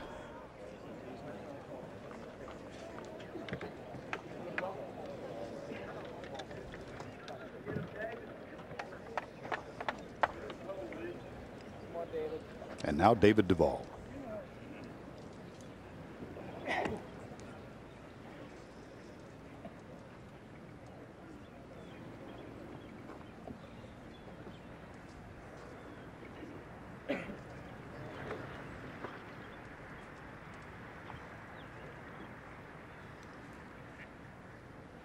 Seven iron.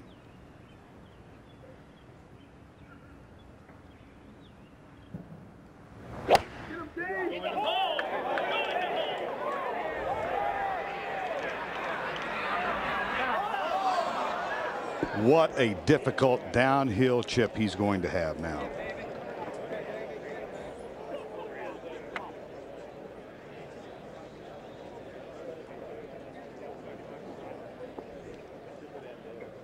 I think Duvall's in a state of shock.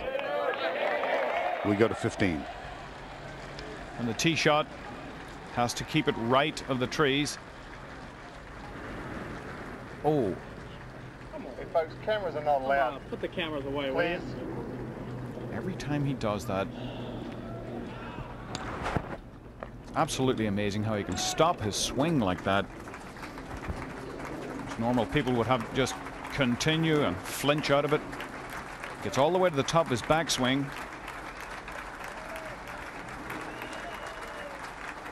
Pulls it up right there.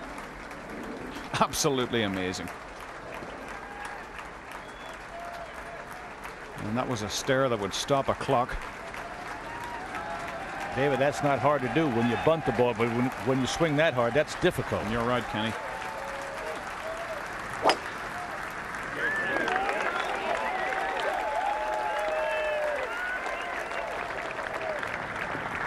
And that's perfect. He knows 4 at the very worst here is what he needs.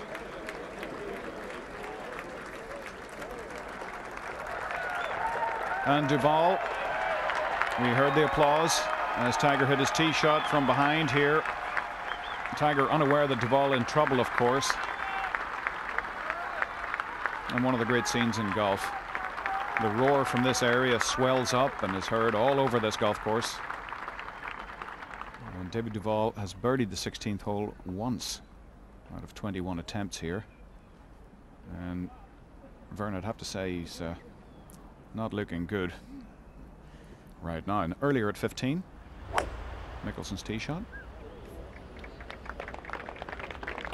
Again, looking a little anxious. That one down the left-hand side. And that'll be tree trouble. Back to 16. Now David Duvall from the side. This is downhill all the way.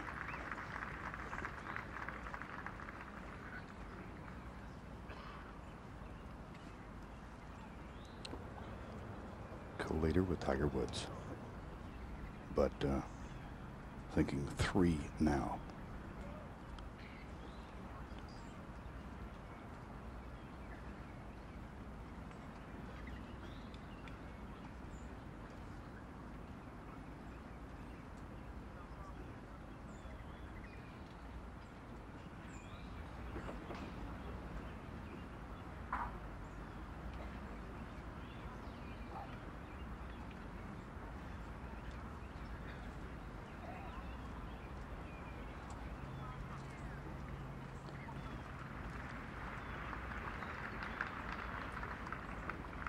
He's got to be so careful here, Ken.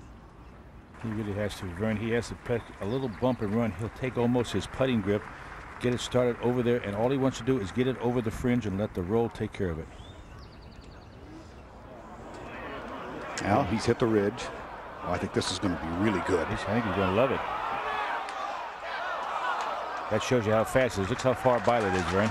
But that was a superb shot. He's got about 8 feet coming back up the hill. But given the difficulty, I think the satisfaction is enormous right now.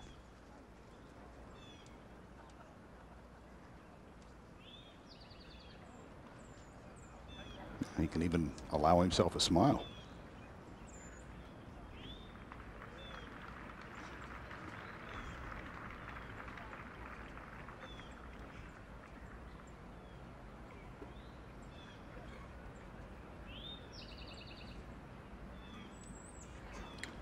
Ernie Els. This one's got about 8 feet of break, right to left.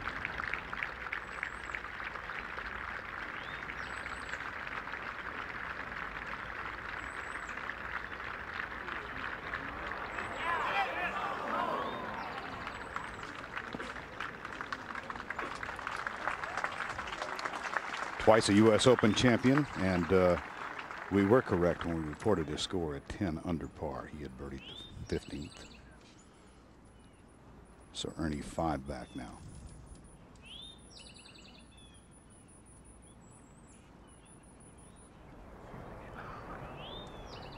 Back to 15. And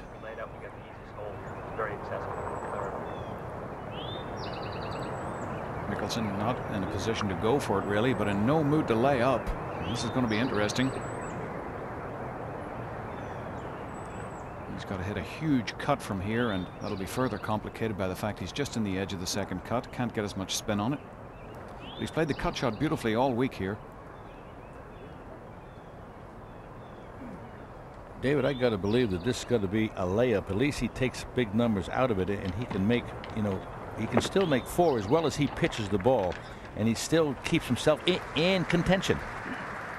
Well, the applause from behind. Ernie Els makes par at 16, and that looked like a long club, Kenny. 212 yards. It's going for a huge cut. Crowd begging it. Okay, good shot. That's a superb shot from there. I know it didn't make it onto the putting surface, but that really is just about as good as he could hope for. Not a difficult bunker shot. He figured it was time to gamble, David, I believe. Well, the tee shot here is so critical, and Tiger has put it in absolutely the garden spot. With only 188 yards and the flag in the deeper portion of the green here, this is a real opportunity. A little into the breeze, what there is, not much around.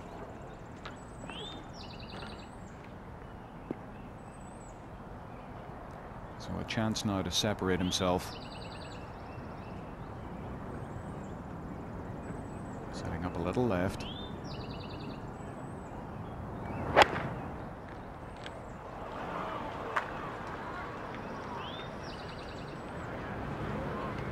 Magnificent.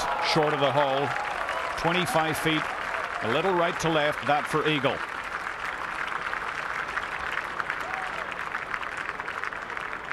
And the atmosphere down around this green now so heavily charged. A real sense that something special might happen. To 16. David Duvall to save par.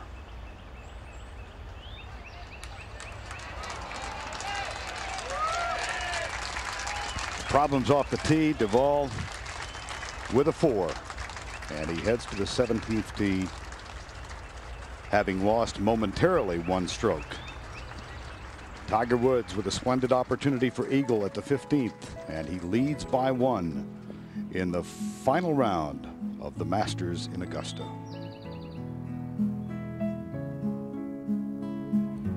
There they are, lined up 1, 2, 3, each separated by a shot, but it's about to break open larger than that, with Tiger a good look at eagle at the 15th, and Duvall from an unsavory position behind the 16th, unable to make par. But that par 3 Similar to what had happened to him, in fact, in '98 when he made a critical bogey on his way to losing out by 1 to Marco Mira. David Faraday. Well, Jim, over at the 15th, Phil Mickelson just eyeing this one. Obviously, he's going to try and make this. The giant scoreboard behind the bleachers here. Both these players see that Duvall has fallen to 14 under. Mickelson would be 15 should he make this. There it is. And the patrons have been turning around and watching the numbers all day long, absorbed by this battle.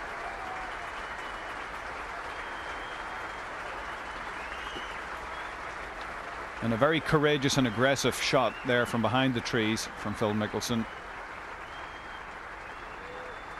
Enormous risk-reward factor.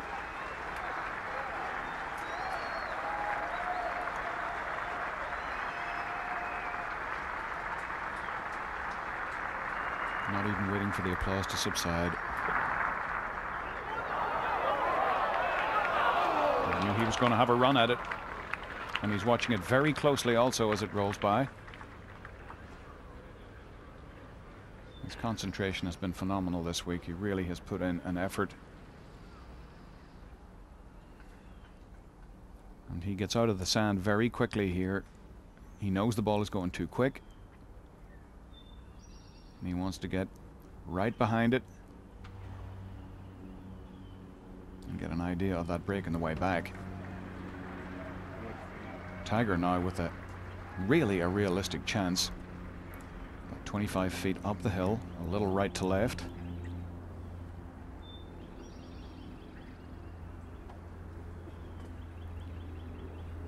But with Mickelson for a putt, who has a putt now, that would get him to 14 under. Duvall also at 14 under. 2 putts for Tiger gets him to 16. Kenny, I'm not sure just how aggressive he can afford to be with this one.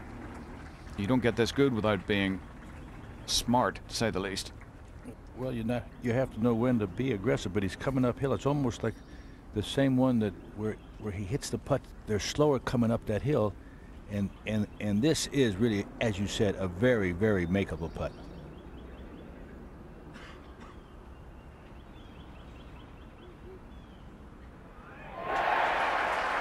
Again, the roar from 16 behind. Chris DeMarco makes a birdie. Tiger's eyes did not move. Searching for the final piece of a jigsaw that has never been completed.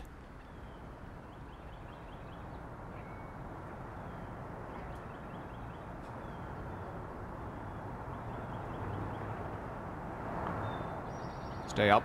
Stay up. Well,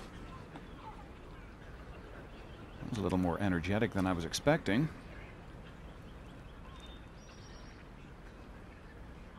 So he'll have a little work left to do. Mickelson in the meantime still alive, still kicking.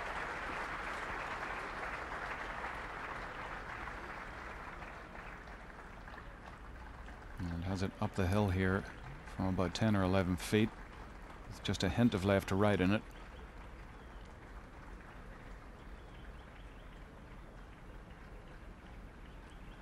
This to climb within one of the lead, at least temporarily.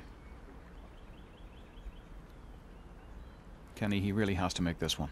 He has no choice, David. If he doesn't make this, he just sit back and watch unless there's a miracle in it. But if there ever was a must putt, you're looking at it right now.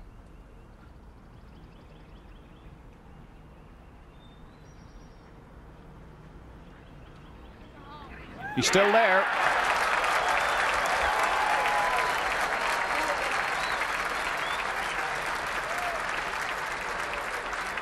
And what a study of determination he has been this week.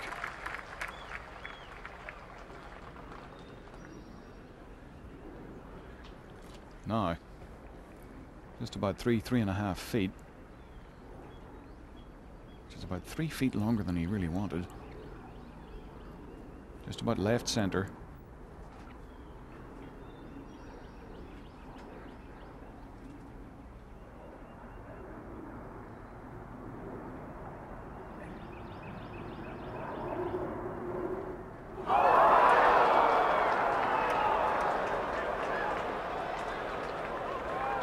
historic Sunday afternoon at the Masters. Woods, Duvall, and Mickelson, all of them still in it.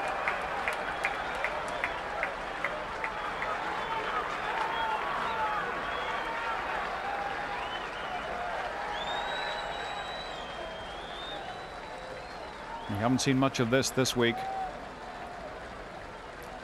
Didn't look like a bad stroke. But this is Augusta. You throw anything less than perfection at it and it'll throw it right back.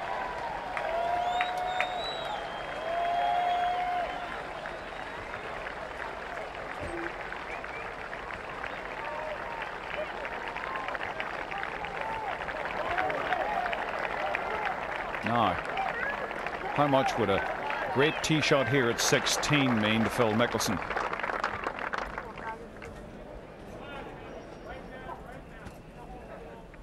And who would have dreamt there might be a 3-putt to 17?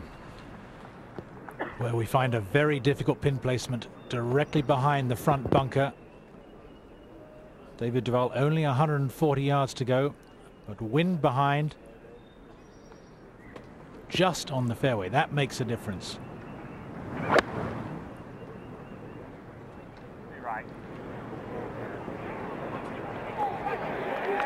And that's very good. Take the bunker out of play. He has an excellent chance. It's a right to left putt for a birdie. Super shot. Put the bogey at 16 behind him. An excellent play. Back to 16. And on the tee, Phil Mickelson.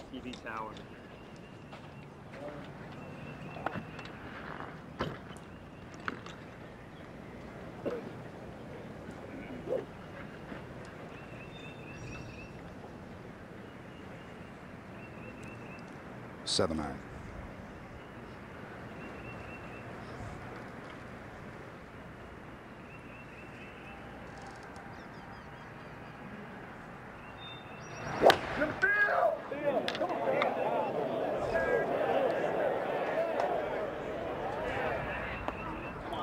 Hole high, but it's going to stay up on the ridge.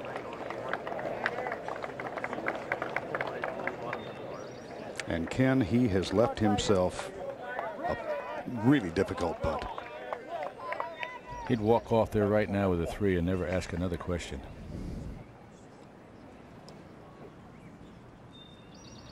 That's when I felt, Vern, you have to gamble. Where he is right there, he had to make something go at that pin. Tiger Woods with an 8 iron.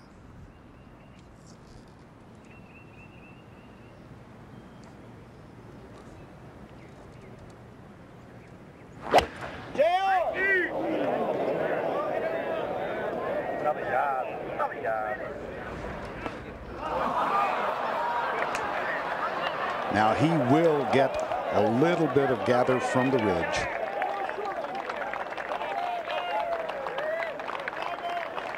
And he's left himself about 35 feet uphill. Well, it is said that the walk up the 18th at Augusta with a championship in hand is the greatest stroll in golf. This walk to the 16th green is a splendid second.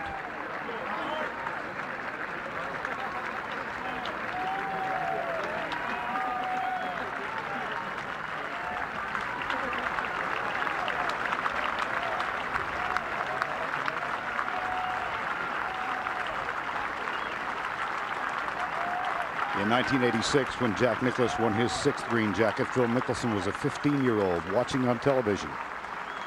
And he said it was watching Jack make this stroll before he birdied the hole that instilled in him an intense desire to win the championship. And will this be a march to history for Tiger Woods?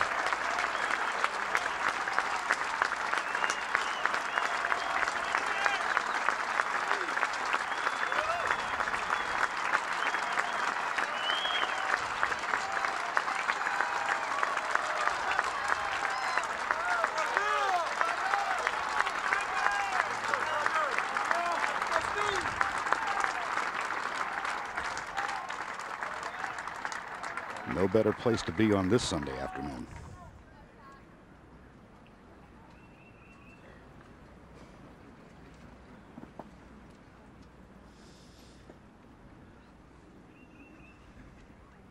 Now then, Ken, there's a matter of work to be done. And Phil Mickelson with this really tough putt. Well, the difference, as you saw right there, Vern, was about only 2-3 feet difference, where if Mickelson had come down the hill, he would have had a good makeable putt where Tiger Woods is going. Now, this one here, you want to talk about difficult putts on this golf course. You're looking at one right here.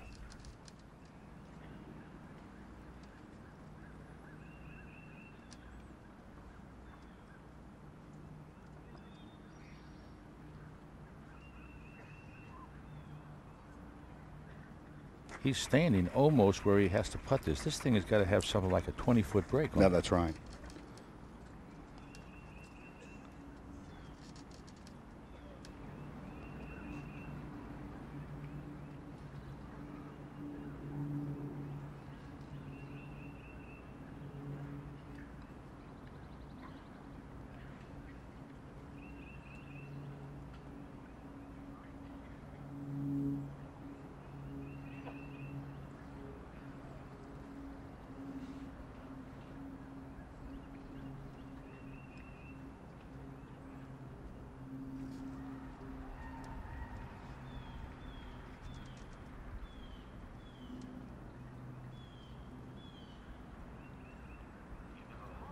Just does get it on its way.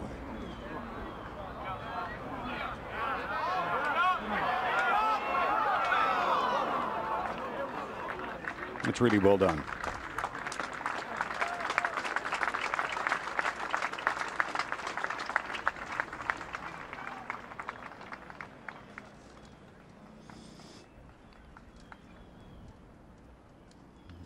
We go to 17. A huge putt for David Duval at the 17th. This would be his 9th birdie of the day.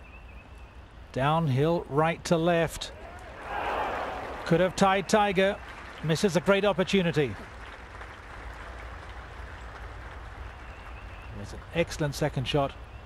Very few shots closer than that throughout the day. Dangerous pin placement. Less than 18 inches left. Still taking his time. Had to wait a while before the birdie putt. Ernie Els was in trouble over the green. Pitch back into the front bunker. Has to settle for par. One behind, talking to himself. Back to 16. Tiger Woods, 35 feet uphill for birdie.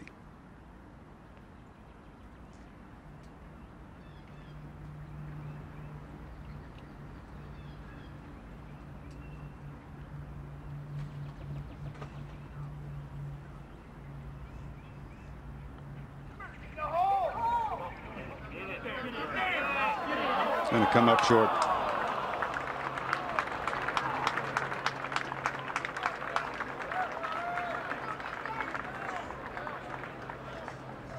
So he will maintain his one-shot edge over David Duvall.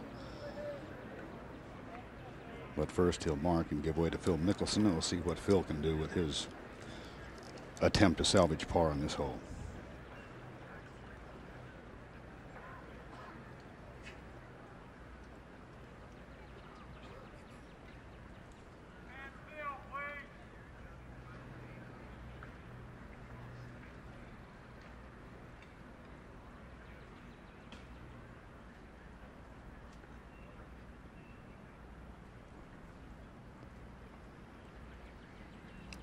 Left to right break.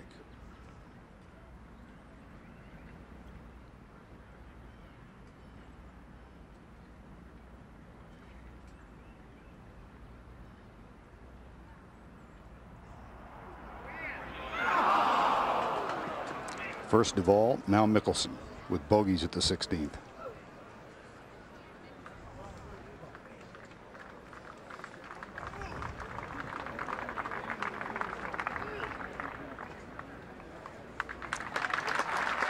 Tiger Woods still the leader with 2 holes to play in the final round at Augusta. He gets his 3 at the 16th. But watch his reaction with his bid for birdie.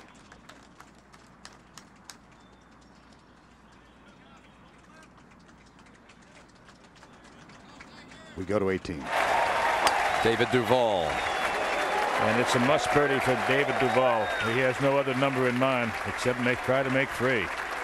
And he's off to a good start. He can do that from there.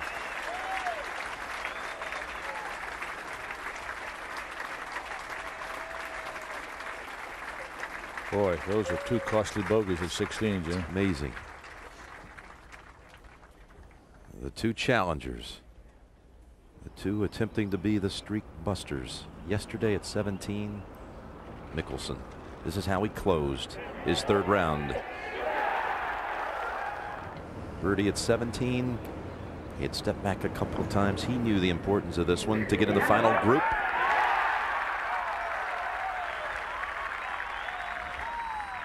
And let's go back to 17. The Eisenhower tree, that huge loblolly pine up the left-hand side. Not a problem for Tiger. With his power, can pull the ball and still clear the tree. Didn't miss the fairway in the 1st round. And leaning as if he's down the left again. Missing the fairway with this pin placement, that's a mistake. Can't control the approach as well as he would like.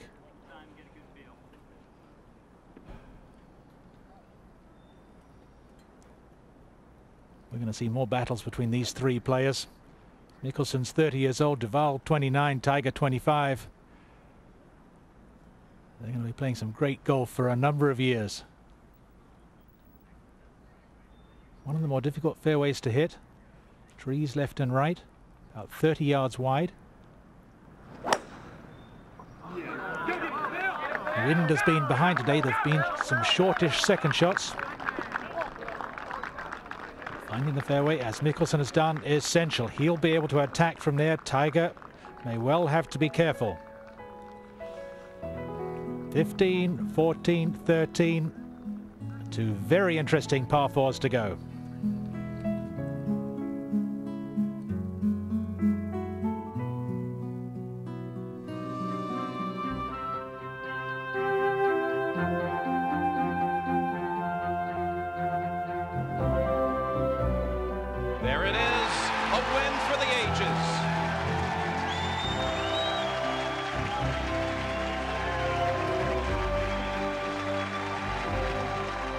To have him there on 18 green, to hug him, because it meant so much for me to have him there.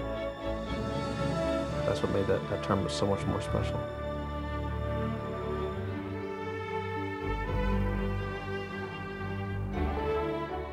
Back on a beautiful spring day in Augusta, we heard Tiger talking about how meaningful it was for his father to be behind the 18th green on that incredible day in '97. His father is in Augusta this week. He's been staying, though, at the private home that was rented for the week. Has not come out to the competition. Didn't want to be a distraction. But his father is here in Augusta. His mother has been in his gallery all week. If he wins, it would be his 2nd green jacket. The youngest to win a 2nd green jacket, Jack Nicklaus, in 1965. And the record will still belong to the Golden Bear by a little less than 2 months. Tiger, 25 years, 3 months, and a week.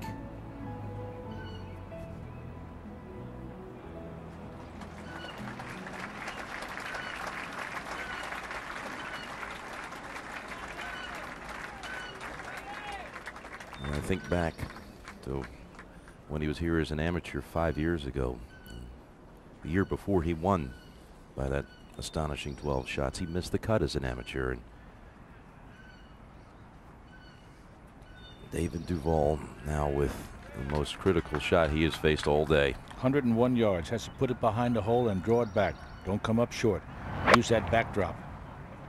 Put some spin on it and see if we can draw it back to the hole. He's going to like this yardage. Draw it back. That's the game plan right there. And he's in the game.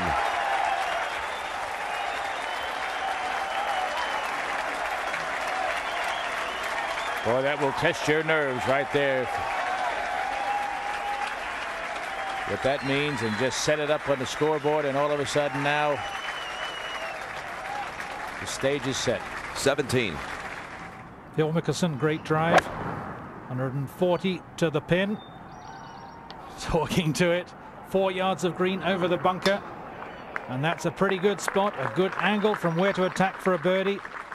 A right to left putt. Able to stop the ball very quickly. There may be questions in Tiger's mind whether he can stop his shot from the second cut as well as that.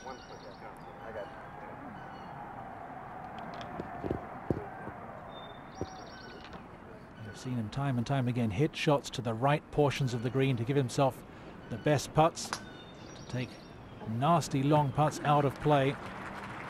Beyond the pin is the safe play. Started right. If he gets it too far right, it can run off the front right corner of the green.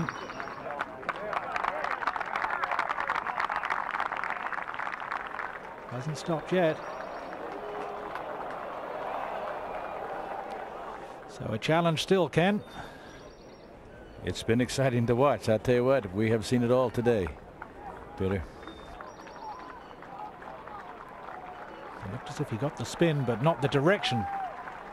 Having missed the fairway. Here's how you feel or what you do. This is your own makeup. Whether he putts this or hits a little bump and run with about a 6 or 7 iron, or maybe using the 3 metal, I don't know. But this is where you have to look at the lie, and you have to weigh the whole thing, the pluses and minuses. So there's another decision for him. People on their feet for the final twosome. And look how close that hole is cut to this front bunker. An idea of the slope, slightly uphill in the fringe and the first part of the green for Tiger.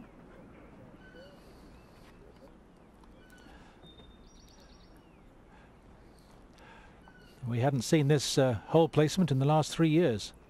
Twice on the back right corner where it was yesterday, and when Jose Maria Olazabal won, it was further to the left, rather in the opening between the two bunkers. So this unusual. I think this was the same one when Tom Watson made a birdie putt back in '77 when he was battling Jack Nicklaus. Made a crucial birdie to win. And Tiger looks as if he's got a chipping club out, tends to chip the ball with a low trajectory, a little spin. Doesn't want to risk putting over this Bermuda grass overseeded with rye. Could be a bit gluey going up the hill. Watch the trajectory and the spin.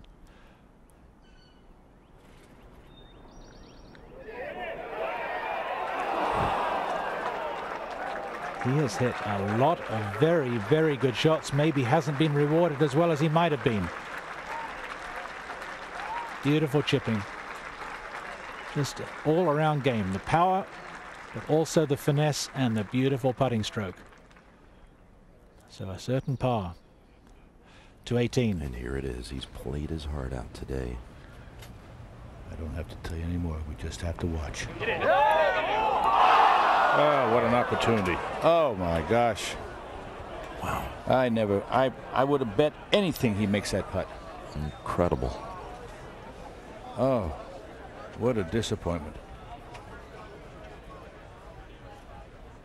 Fought all day and comes down to a 3-footer at the 18th and a misfire. And he'll think about 16, 17, and 18 for a long time, because 3 great opportunities. I never thought he'd miss that putt, Jim. Seem a little quick to you?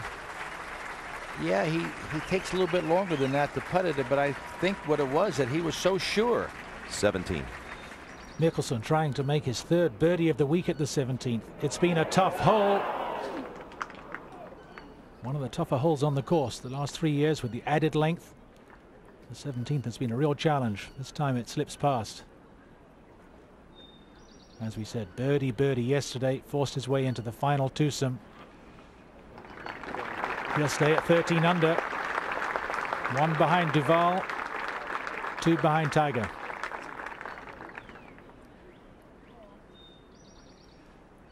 And I'm fairly sure Tiger would have recognized the groan from the 18th green Certainly not a great cheer for a birdie.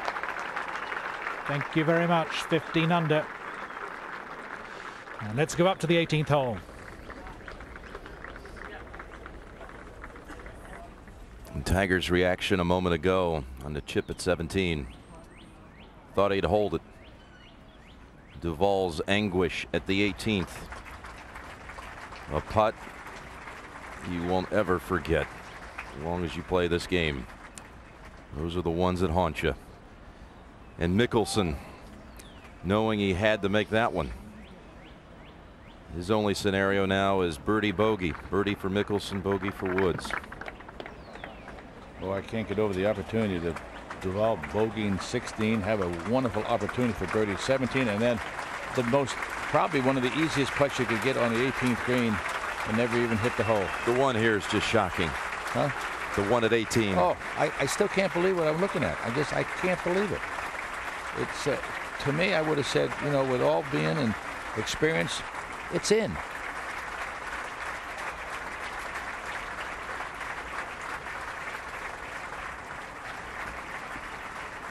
Well, par to win for Tiger. To complete a feat that I don't even know what you can compare it to, really. As far as I'm concerned, I don't know of anything in sports that I can compare it with. Not golf. I'm not talking exclusively golf. No.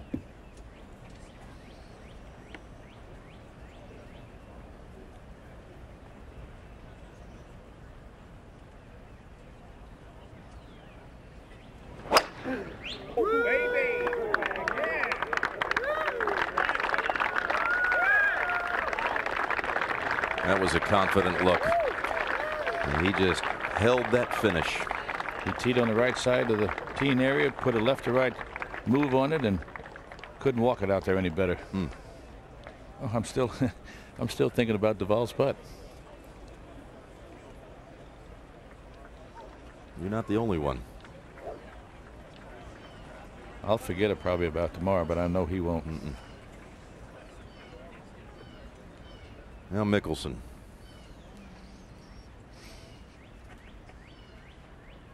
He must find a way to make three and then hope that Tiger makes some kind of mistake from a short yardage.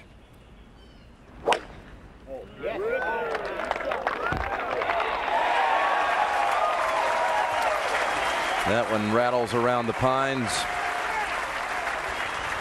and lands in the second cut well back.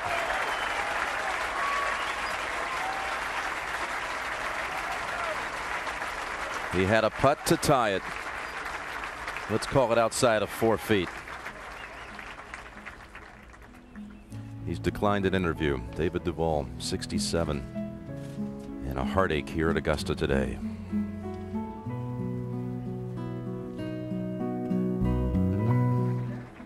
Tiger just one par away from a second green jacket, but more significantly, the greatest achievement in modern golf, 4 straight major championships, holding all 4 titles at once. I mentioned his father's been at Augusta all week. He'd been contemplating whether or not he would come out here today.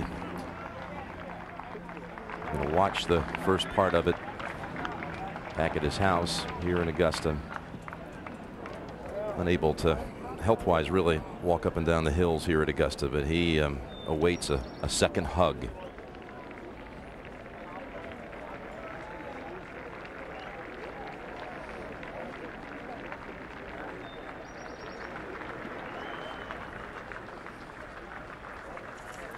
Tiger's tee shot went right around that corner here at the 18th, known as Holly. It's an uphill dog leg to the right coming out of a chute. You see on the left-hand side of the fairway the 2 bunkers. To the front part of that first bunker is 255 yards. To the front part of the second one is 269 yards. You want to take it off from left to right, leaving yourself an uphill second shot. A bunker on the right sometimes comes into play, but the one you have to watch today is the bunker in front.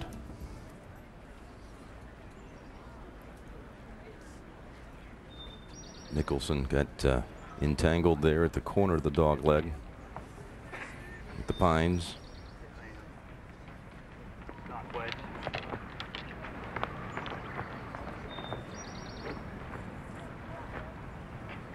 Can I get you to move back to your shadow? Mickelson will be 136 yards to the hole. We described it as David Duvall hit his shot, hit it behind the hole, put some spin on it, and try to bring it back. Don't try to bring it in short of this hole. Put it behind it and draw it back.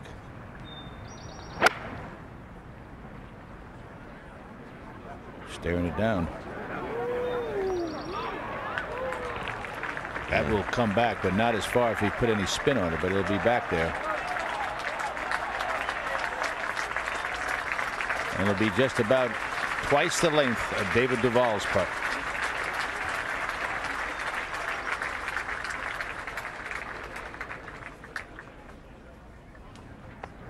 Now Tiger Woods only 78 yards to the hole.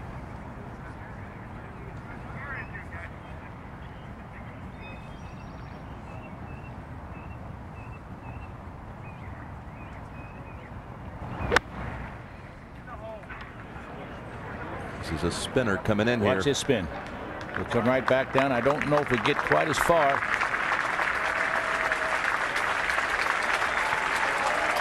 Well, that should be enough to do it. 2 putts for another green jacket. I like the position. I like the way it looks.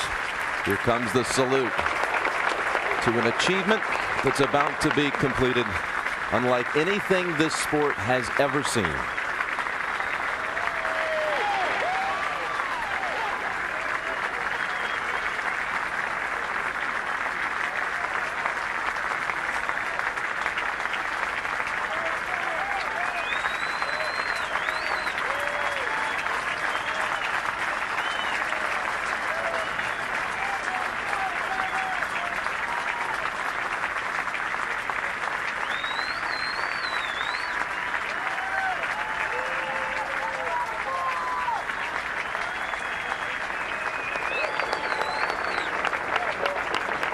And Cotita.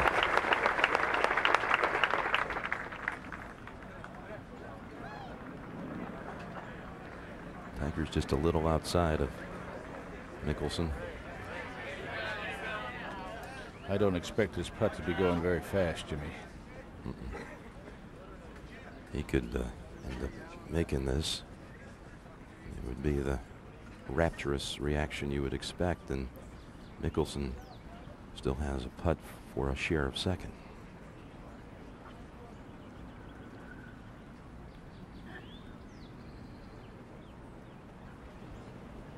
This really doesn't have much of a break to it. It looks like it should go a little bit from right to left. It's pretty straight, but it'll be all speed. That's for sure.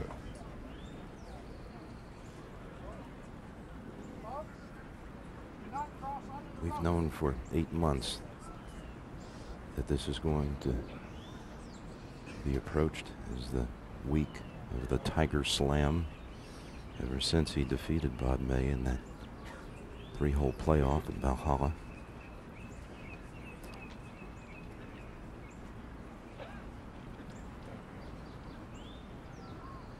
A streak that started at Pebble Beach. What a place to start some kind of new configuration of a slam. Started. But think of where the slam is. Started at Pebble. Pebble Beach, St. Andrews, Augusta.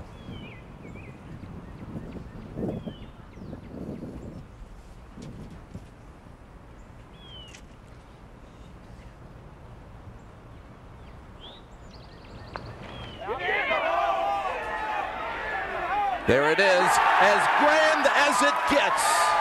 What a way to cap it off. Perfect speed, perfect line. And Tiger has his slam. Something I never dreamt that I would ever see or ever thought that anyone could ever do. I think it's the greatest feat I've ever known in all of sports. Now Mickelson has to gather himself, because if he can make this, he'll tie for second with Duvall and pick himself up a nice check, but he'll pick him up the silver medal as runner-up. To fight off the challenges of the two that, well, most people thought were the likely challengers. Not talking just this week or this year, for the last several years. To his greatness and to his perch.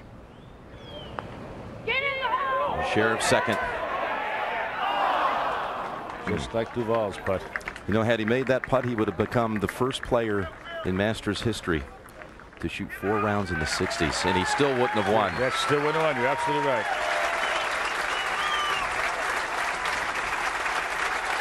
It was something I enjoyed watching, Jimmy. I really enjoyed this entire back nine and the tournament, and seeing these 3 players. It doesn't get any better than this. What an honor it was to be here. Historic day. And again, it belongs to Tiger.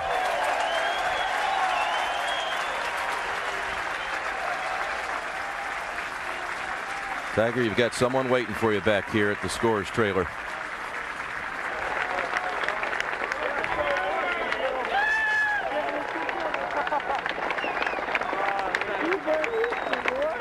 Boy, that's a familiar look. I will say this, Earl Woods, that man had some vision. I'm talking an incredible vision years ago.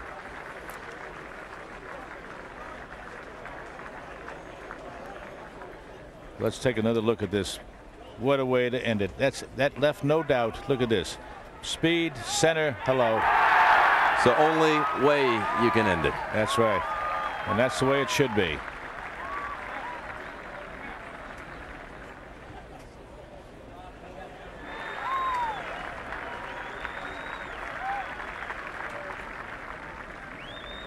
Their reaction? That looks like an I told you.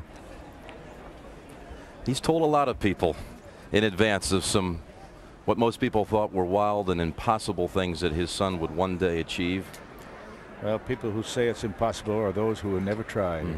But I thought I'd never see this. I thought owning 3 like Hogan did at that time was unbelievable, but to own all 4 at the same time is just, to me, is one of the greatest feats I've ever seen. Again, this is a young man who is only 25, not even in what is considered to be the prime of a golf professional's career, and someone who as a youngster grew up with a encyclopedic memory of all of Jack Nicklaus's accomplishments, and now he has done something. We always thought that the one goal of his that he wanted to attain when it was all over was Jack's 18 professional majors. I know that's still the long-term goal, but this is something that even the great Jack Nicklaus never accomplished. Nor could anyone before him ever do that.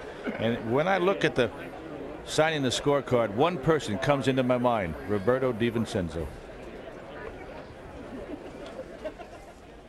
Just because you have to be so careful. That's right. A closing birdie to a round of 68. And 2 young guns gave it an incredible fight to the end. Stumbles at 16 though by Duval and Mickelson, and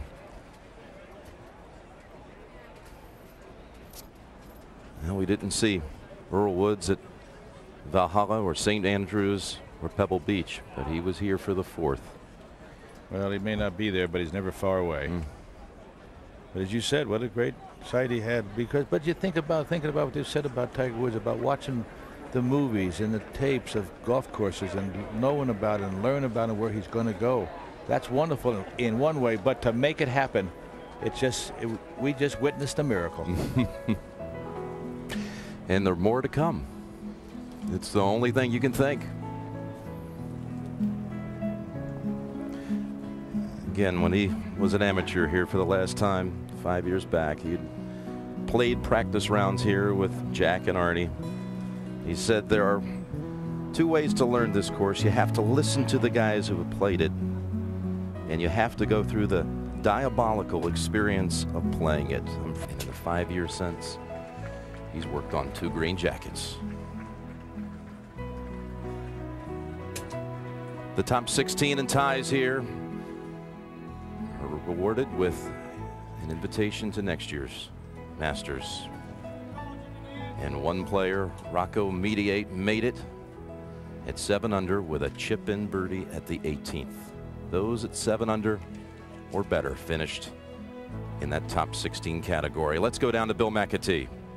All right, Jim, thank you very much. Well, Phil, you had some chances coming in, starting with the birdie opportunity at the 14th. Well, yes, and I should have known that that putt was uphill. I saw that Tom Kite left it short in 86. I knew it was a little bit slower, and I just didn't trust that it was uphill and left it short right in the heart. And I missed some crucial putts throughout the day. And I didn't feel I was putting poorly, but I just missed some big ones. The tee shot on 16 after pulling within one was just a poor one. I had to put it down the lower ledge, and then to miss that par putt was a killer. So when you look back on this, will it be a case of not being aggressive enough, perhaps not winning the Masters, and rather than letting Tiger win it, or do you think this was just Tiger's destiny?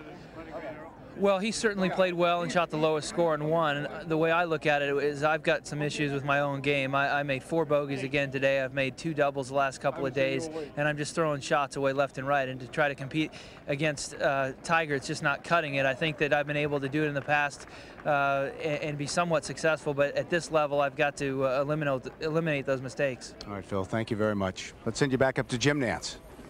Boy, was that 4th right. He looks inward. No excuses from Phil Mickelson.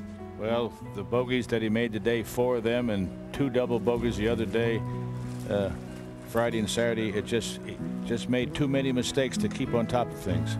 We did try to capture a moment there with David Duvall after his round. He declined. Steve Williams celebrates. Those two have teamed up for 4 straight majors. The Tiger Slam is complete. Dickenberg coming up, plus the green jacket presentation in the Butler cabin. What a day in Augusta. The Masters. Tiger Woods, champion 2001. Great fight from David Duvall and Phil Mickelson. And so the 65th Masters tournament is officially written into its illustrious history, and what a day it's been. Win or lose, it was about Tiger, and to follow him was to take a memorable trip. It's hardly an easy walk, this determined march through history, stalking its very core. Tiger Woods, 25, boldly taking aim at the heretofore impossible with the world's best in a team effort to deny. 2:55 this afternoon, we were allowed to anticipate that this day might bring inspiration with awe. History, certainly a momentous time. To lend strength to its significance, champions here, never forgotten, would bear witness, each marveling at the possibilities of this day. They have earned their deserved place in history, and with it the right to fully admire such accomplishment. And it's all part of tradition. At the Masters, you touch it, you feel it, arousing our cheers. 56 years ago, he authored the impossible, 11 consecutive titles, lordly, to be remembered, to be reminded, honored here with a monument that announces his character and contribution, that to be embraced by any special fan. Then, a memorable Thursday morning, Lord Byron Nelson, age 89, with 88-year-old Sam Snead, addressed Masters opening ceremony. It will be Nelson's last. He says this has become the most difficult thing he's ever had to do, but he still does it well. And Snead's swing is still senior sweet. He plans to return to celebrate history. And then a moment to help us all feel the meaning of Masters golf and its tradition. Like any interested spectator, 2-time champion Tom Watson became what we all are, a fan, respecting greatness and tradition and wanting to take home evidence of being here. Can you imagine to win the Masters and realize every young golfer's dream? A victory here assures a place in the history of this sport.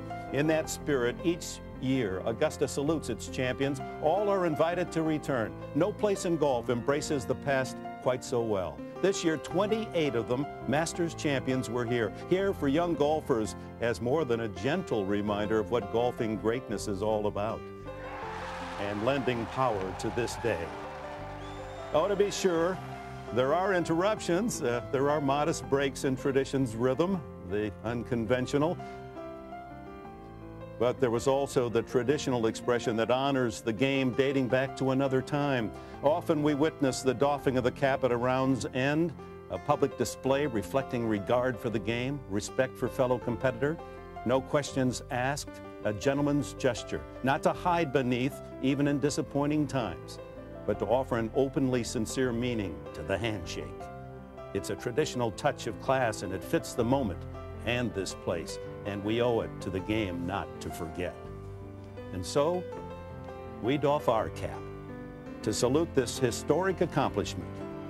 On this day, all 4 of golf's majors are now in his possession. At 25, he now is history. His place not only secured, it's cemented in silver. Tiger Woods now marches with the greatest in all of sport. And oh my, we got to take the walk with him.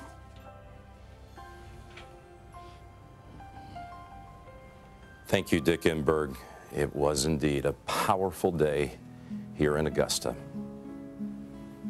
And the top 16 Hentais again are granted the return invitation next year. There you can see Mark Calcavecchia shares 4th with Izawa, a strong 67 today.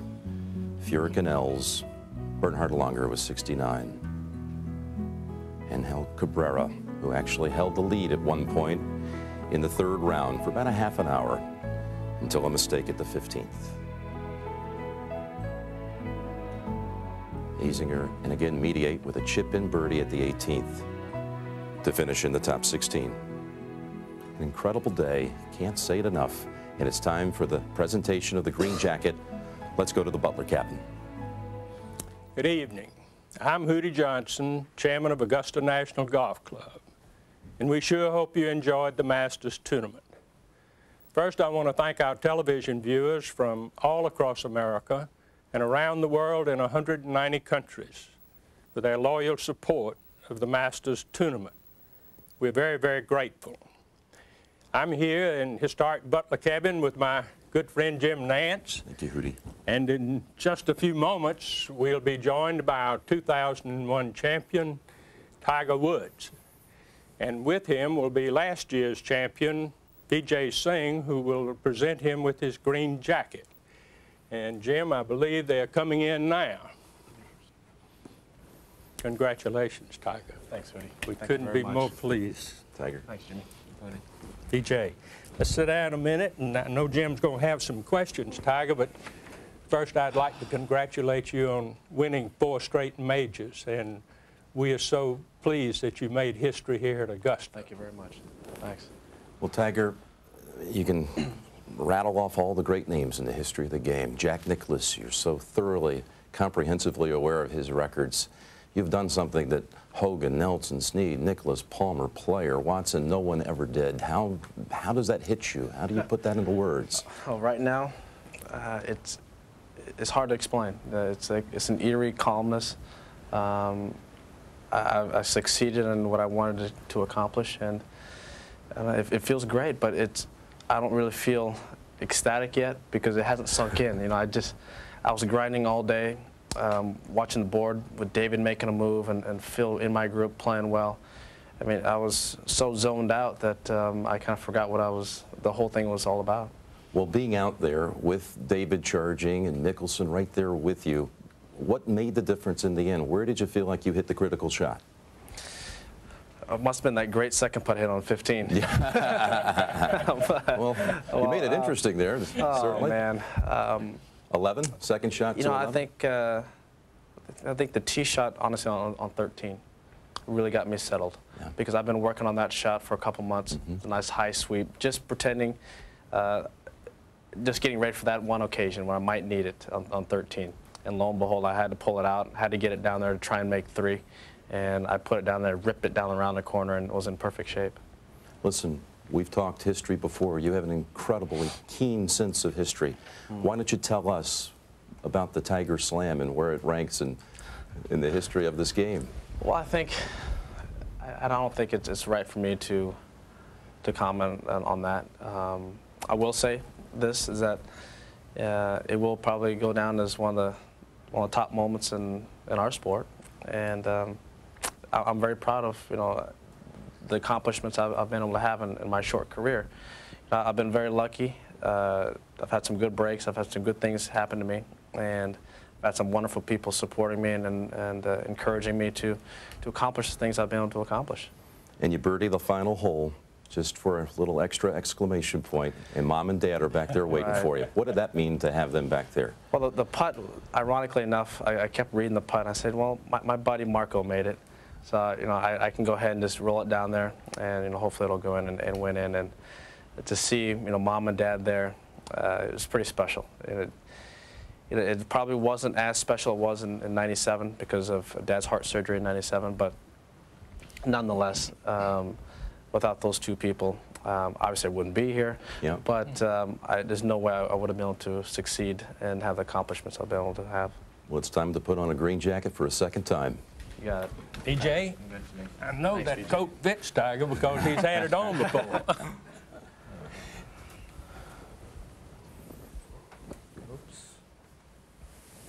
There you go. There we go. Congratulations. Thank you very much. Best Thanks, of luck. Hootie. Well done again. Thanks, Veach. Well, there it is. Remember the date of April the 8th, 2001, when Tiger Woods found his own definition of greatness for which there is no peer. The Tiger Slam is complete. 4 days where he did seem to have that incredible air of calmness and serenity with every step he made around Augusta National. That cocoon of concentration, not letting any distraction in, and it amounts to another green jacket and 4 straight major championships. No one's ever done it with 4 professional majors in a row.